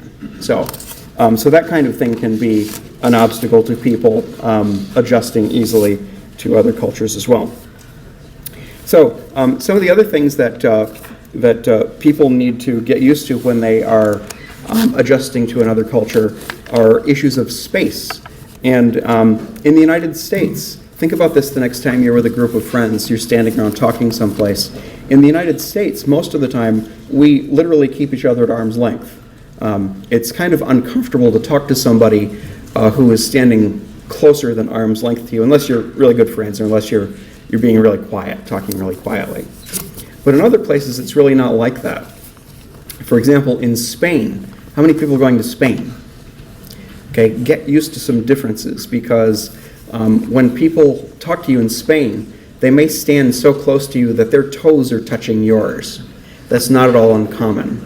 And the first time that I encountered that, I was at a party in France, and there were some Spanish people there, and there was a very, very pretty Spanish girl who was standing there with her toes touching mine, and she was looking right in my eyes and talking to me, and I thought she was really interested in me, but alas, she was just Spanish.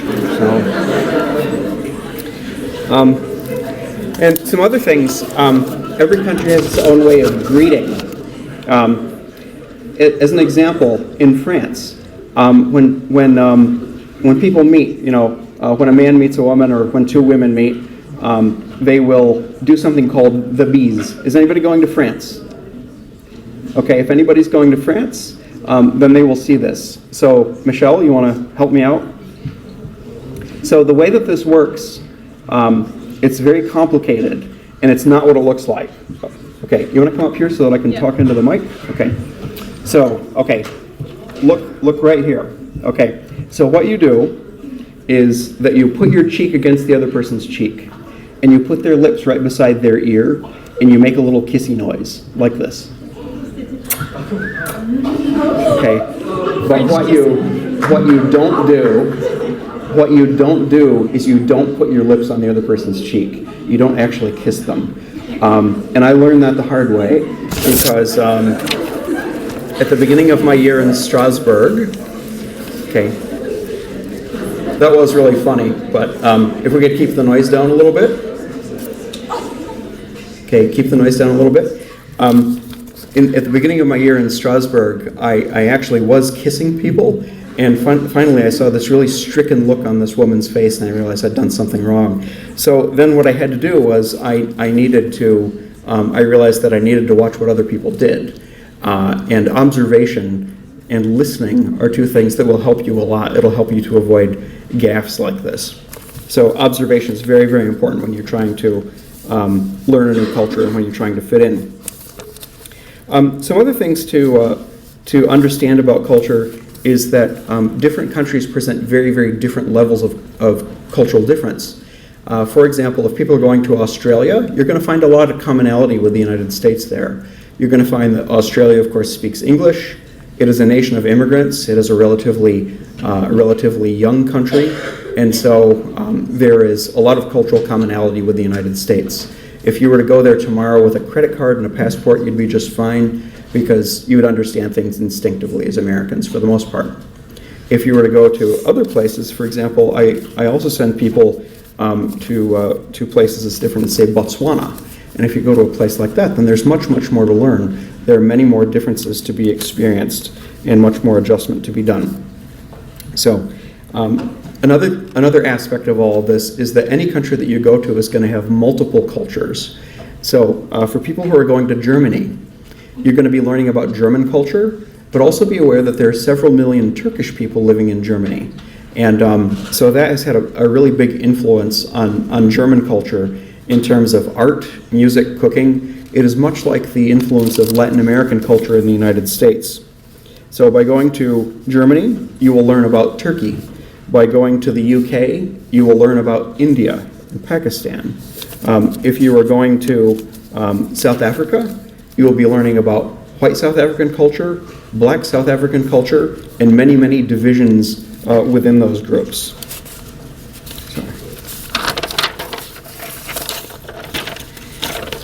Okay, so I talked a little bit about the challenges of adjusting to another culture, and now I want to talk a bit about the process of it, and it really is a process. There are many ways of describing this, but one of the models has 3 steps, and the first step of this is the excited stage, where you first arrive and everything is really new and exotic and interesting. And then a little while later, you go into sort of a fatigued stage, where you're sort of disillusioned about things, and where you're seeing the same things that you were seeing before, but you're making a very different assessment of them. And then later, with a little reflection and a little patience and a little time, you will probably come to a more balanced stage where you see the good with the bad, and a lot of people come away from an experience like this thinking, the culture that I'm visiting is better in some ways than mine and not as good in some ways as mine. It's just a different distribution of good and bad. And I can give you an example from my own experience. When I arrived in Sierra Leone as a 22-year-old Peace Corps volunteer, after very, very long flights and a lot of jet lag, the first day that we were there, we didn't really have anything to do. We were at the training compound, which was about 2 miles from the nearest town. We were just kind of restless, and we all woke up, and we decided that we were going to walk into the town and see what was going on, our first day in Sierra Leone. So we walked down this road, this dusty road, and as we walked along the road, little kids came running out from the houses along the road, and they wanted to hold our hands, and they were talking to us in Temne, a language none of us understood, and they seemed to be really happy to see us, and they were kind of hanging on us, and it was really heartwarming because we were all so very jet lagged and very tired. And then we went through training, and then a couple months later, we were out doing our work in our posts, and then we went back to that place for a refresher training session. So we stayed in the same training compound, and a bunch of us took that same walk into the town, which we had gotten to know very well by that time. And the same kids came running out, and they wanted to hold our hands, and they wanted to walk along with us, and it made us really angry. It was the same, it was exactly the same experience, but we were in a terrible mood about it. And we realized there was something going on, and so we talked about it, and we realized that we were in what they refer to as culture shock. Because the people no longer seemed friendly, they seemed intrusive, and they no longer seemed warm, they were in our space. They no longer seemed happy, they seemed obnoxious. And then we realized that we all had some thinking to do, and we needed to be very patient about this and very smart about it. And with luck, most of us got to a balanced stage where we were kind of seeing the good with the bad in this situation, and where we were, where we kind of reached some level of peace with all the differences that we were seeing. So having culture shock doesn't imply any shortcoming on your part. You could think of it as sort of like being an athlete who is going through training and who has bruises and soreness and things like that.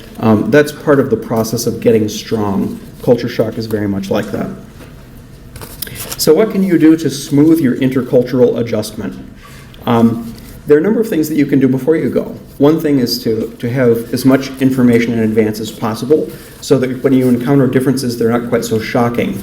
We're going to give everybody a little book called Culture Smart, and these are printed for about 75 different countries, and they provide a lot of insight into why the countries that you're going to are the way they are, and how they got to be that way and how people think.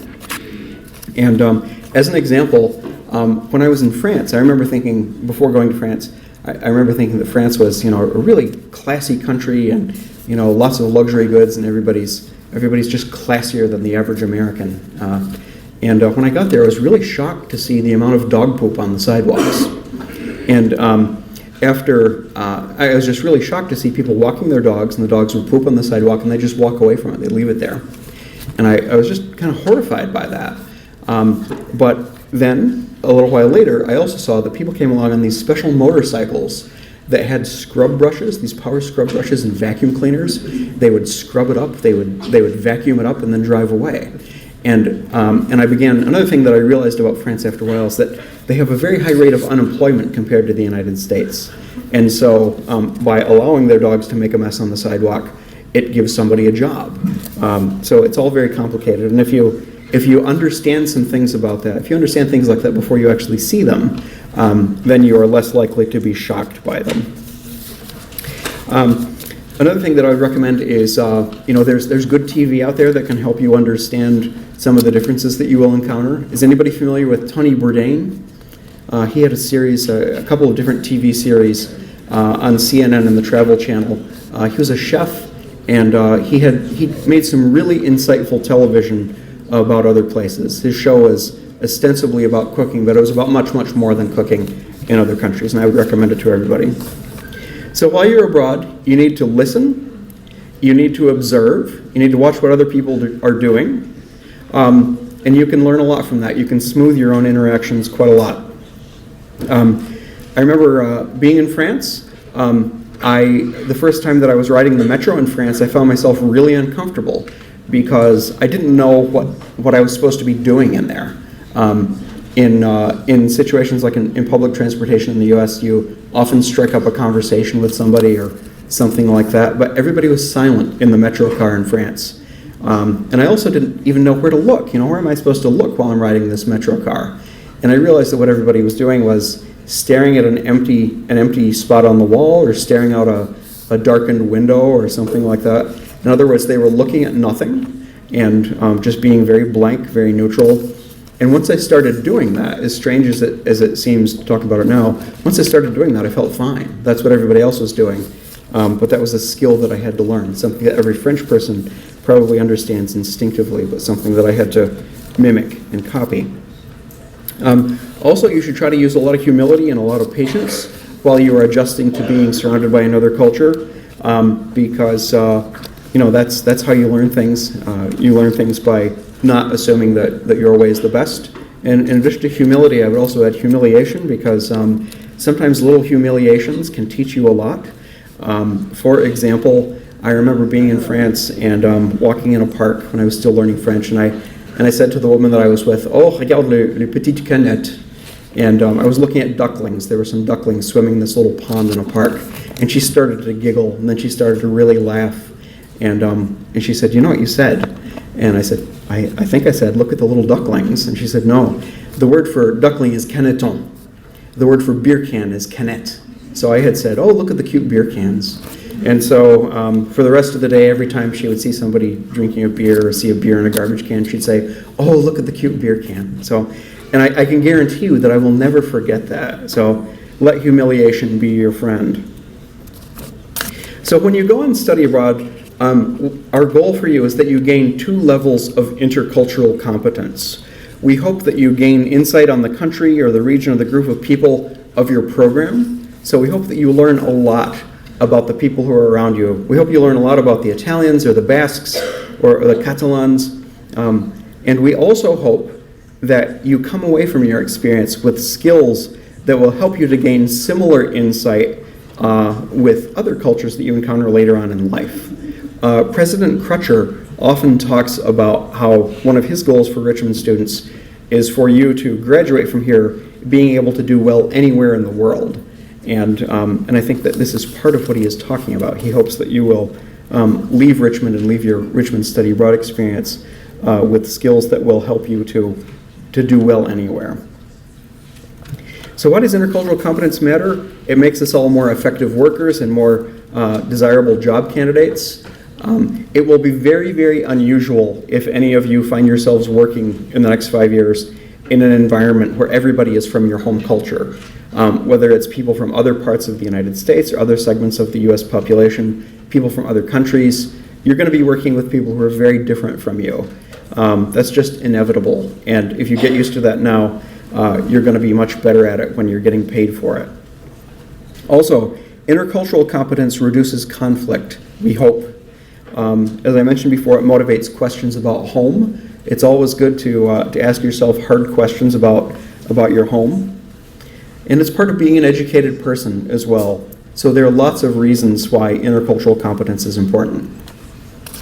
Now, when you come back to UR, be prepared to go through a pretty serious period of cultural adjustment. Nobody expects going home to be difficult, but it is. And part of the reason for that is that when you're getting ready to go and study abroad, you have meetings with our office, you talk with your friends, your parents are talking with you about it. People are generally very supportive of what you want to do, and there's a lot of help for you doing what you want to do. But when you're getting ready to come home, most people think you don't need anything. You're just going home. But you may have changed pretty substantially in 4 or 5 months living in another country. And some of the things that mean that you're going to have a more substantial cultural adjustment when you return home are how long were you away? So if you're away for a week, not a big deal. If you're away for a month, you've done some thinking, you've done some changing. If you're away for 4 or 5 months, there's even more opportunity for you to change and grow. If you're away for a year, then you're definitely going to have a period of readjustment when you come back. Another thing is, how much did you like your study abroad experience? If you really liked it, you will probably find yourself at one time or another saying, I really have to get back to New Zealand, or I really, really need to get back to Spain. I don't know why, but I just need to get back there. And when you really talk to people who are going through this, it's very hard for them to articulate what they miss. But very often, what they miss is the way that they felt when they are there, when they were there. And you may experience that too.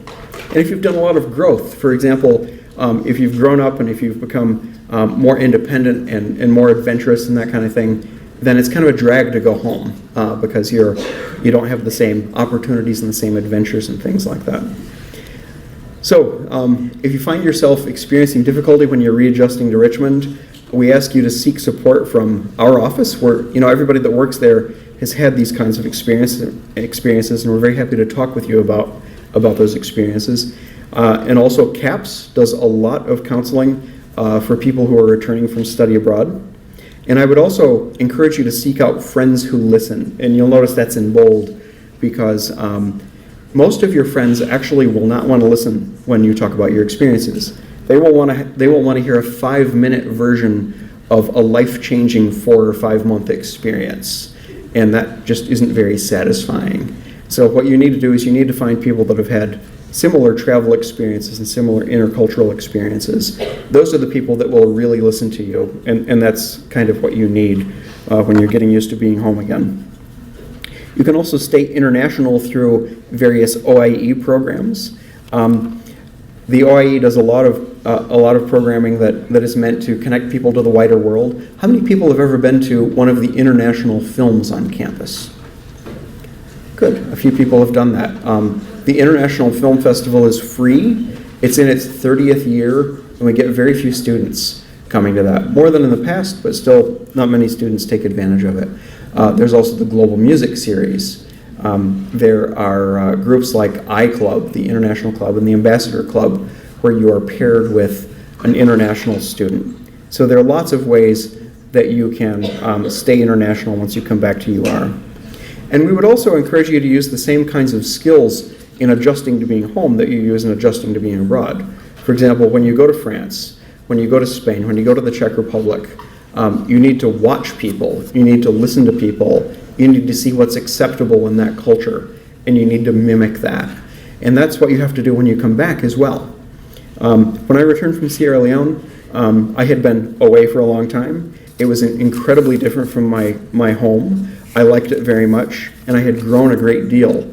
And so when I came back to the United States, I really wasn't willing to go back to being the way that I was before. And as a result, I was often pretty offensive to people around me, I realize now. I would often lecture people about how much they consumed. I would lecture people about them not paying attention to world events and things like that. So all of that didn't work at all. I would not recommend it. What I would recommend is that you use observation and patience and humility in getting used to being home the same way that you got used to being abroad. So when people come back from being abroad, one of the things they want to do right at the top of their list is often go abroad again. And there are numerous opportunities for that. We will talk to you about additional semester programs. There are summer abroad programs and opportunities through the summer fellowships program. There are short-term study abroad programs. And we would also encourage you to talk with career services about international careers. They have a lot of helpful insight into how to find an international career, either in the US or abroad. We now have a fellowships office that's been in place for 2 or 3 years, and the fellowships office is devoted to helping people get prestigious fellowships like Fulbright. That one is reserved for US citizens, but there are others that are open to people from other countries.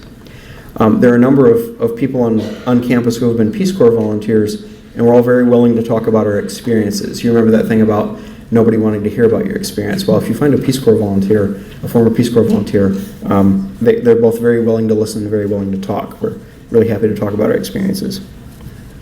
And there are also many, many opportunities for teaching English abroad, and we can tell you about those as well. So when you come back from study abroad, it's not the end of your international experience. It's an opportunity for finding other experiences if you want them, and we're very happy to help you with that. Okay, now I will turn things back over to Emily, okay? All right, thanks.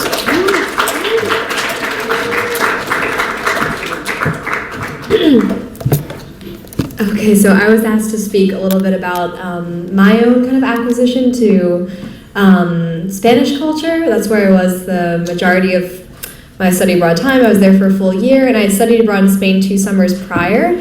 And so I think I definitely had the journey that Chris described in terms of culture shock, and I learned that it's a wave, and it's a kind of a very long extended wave. I was in Spain for a year, and I had studied abroad in Spain for 2 summers prior to that, so I kind of returned to Spain, expected that it was going to be a magical experience, and I was going to have the best year of my life, and I was going to be riding this high for like 9 months, and every day was going to be magical and wonderful, and that's not quite the experience that I had over the course of a year. It's definitely not the experience you're going to have over the course of a semester.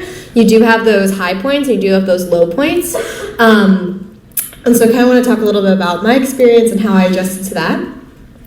So when I arrived in Spain, that was the first time that I was a university student in another culture, and I found it really hard to adjust to a different university system. I was very used to being a student here at UR. I was used to small classes and participating and feeling like I was valued in the classroom. All of a sudden I was in this large lecture hall with a lot of students. The learning style was very different. It was much more lecture-based. Classes are really focused on the final exam, which is 70% of your grade. So throughout the semester, there aren't a lot of opportunities for you to submit work to the professor, for you to kind of establish a presence in class. So that was a challenge when I arrived in Spain. And I think also I was expecting to just like make a big group of Spanish friends like right off the bat and meet people in my classes. And one thing I learned is that Spanish students are really used to interacting with American students. American students study abroad in Spain in large numbers, so you're nothing new if you're an international student in the classroom. And so I think it really takes intention. It takes intention to kind of remove yourself first from the Americans that you might find it easy to just hang out with all the time, and kind of just take simple steps to kind of integrate yourself a little bit deeper into Spanish culture. So a big part of that for me was speaking Spanish. Learning Spanish was a big part of why I went to Spain. And so my 2 American friends and I, my 2 best American friends, we actually decided to only speak to each other in Spanish. And I think this was a really important decision because not only did it help us practice our Spanish, but it also meant that any Spaniard who was around us, any student in our university, or if we were sitting in the cafeteria at a table, they could hear that we were speaking Spanish. So it wasn't like we were isolating ourselves in a little group speaking English, kind of making ourselves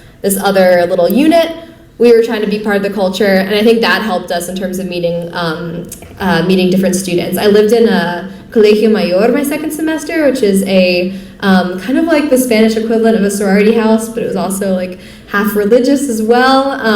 But it was basically me and my 2 other American friends and 100 other Spanish girls. So that experience, we were with Spanish girls at every meal. We had really no choice but to just speak Spanish, throw ourselves in there, make friends. So definitely being intentional. I think using the local language as much as possible. Even if you're like a beginner, set goals for yourself every week. Be like, by the end of this week, I want to use this phrase more. By the end of this week, I want to learn 20 new words or 20 new verbs, whatever it is. I think if you start setting realistic goals, you'll find that those are really easy to meet. And those are kind of some of the accomplishments I think you'll be most proud of after study abroad. So you might come into study abroad with like these big goals, big things you want to accomplish. But I think you leave being really proud of all those little moments that you had along the way, all the little friendships that you had, the little goals that you achieved. So be intentional is one thing. And yeah, join clubs, get involved. Facebook is, not a lot of people like use Facebook in the States maybe. It's not as popular in college campuses anymore, but it's a great way when you're abroad to learn about different events that are happening at your university, in the city. Once you start like saying you're interested in a few events, more just keep popping up. And that's how my friends and I found a lot of things that were happening at our university, events to go to. And I actually decided to join a creative writing class at the University of Granada. And that was a big part of my study abroad experience in terms of joining that group, deciding I wasn't going to take it with friends or anything. I just went on my own and ended up making 3 really close friends out of that class that I ended up going out for tapas with. One friend, he was from Grenada. My other friend, she was from Chile. She was also there on exchange. And so we hung out a lot. She invited me to her Christmas party where she had all of her other friends from Latin America there in attendance. So definitely getting involved any way that you can and kind of starting small and seeing where that leads is definitely a good way to integrate yourself as well. And I think another thing I found too is that you might arrive in a country and get the impression that maybe students aren't interested in talking to you.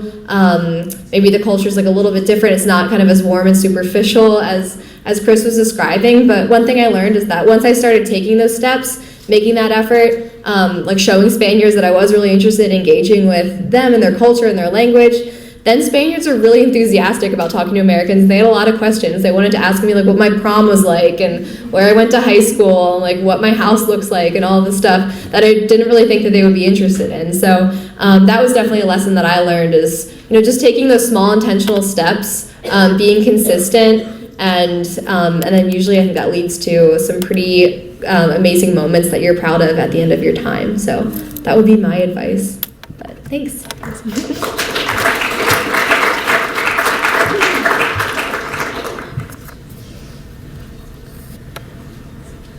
Okay, so just really quickly, something else about returning to the United States under the new administration. When you come back to the U.S., you're going to be kind of in an area where some of your rights are not the same as they are here. So you may be subject to having your computer maybe taken and looked at or your phone. So if there's any sensitive information, you may want to save it to the cloud, just in case you are asked for that. It hasn't happened to me, but anyway, it's something that could potentially happen. So, as Emily mentioned, take little steps, stop, take stock of what's going on. Try to think about ways you can start to articulate your experience, both not only with your peers and your family, but also to potential employers, and we'll have some information about that when you get back from study abroad. And think about how you want to incorporate your education into Richmond. In some of your programs, you may become quite close with the professors, and you may want to ask them for a recommendation before you leave, so that their impression of you and experiences with you are like fresh in their mind. So asking for contacts, for recommendations, may be valuable to you. I know that in the final report, some students mentioned that in their senior thesis, they are building upon what they learned while abroad, and having those contacts may be useful for senior research projects, but also maybe if you want to go into the Fulbright, or, many students hope to go back abroad for graduate school or maybe to work. So developing those networks.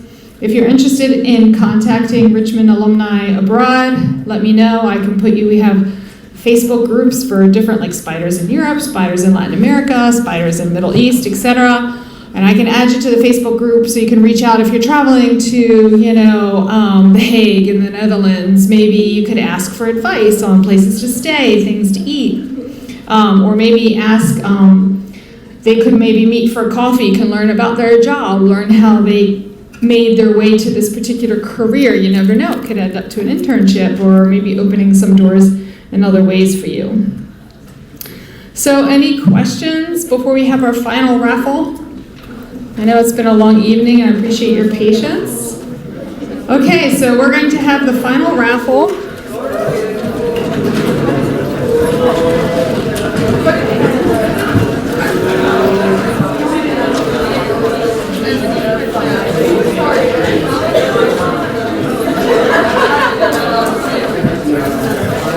So the last 3 digits are 103. Yeah, 103.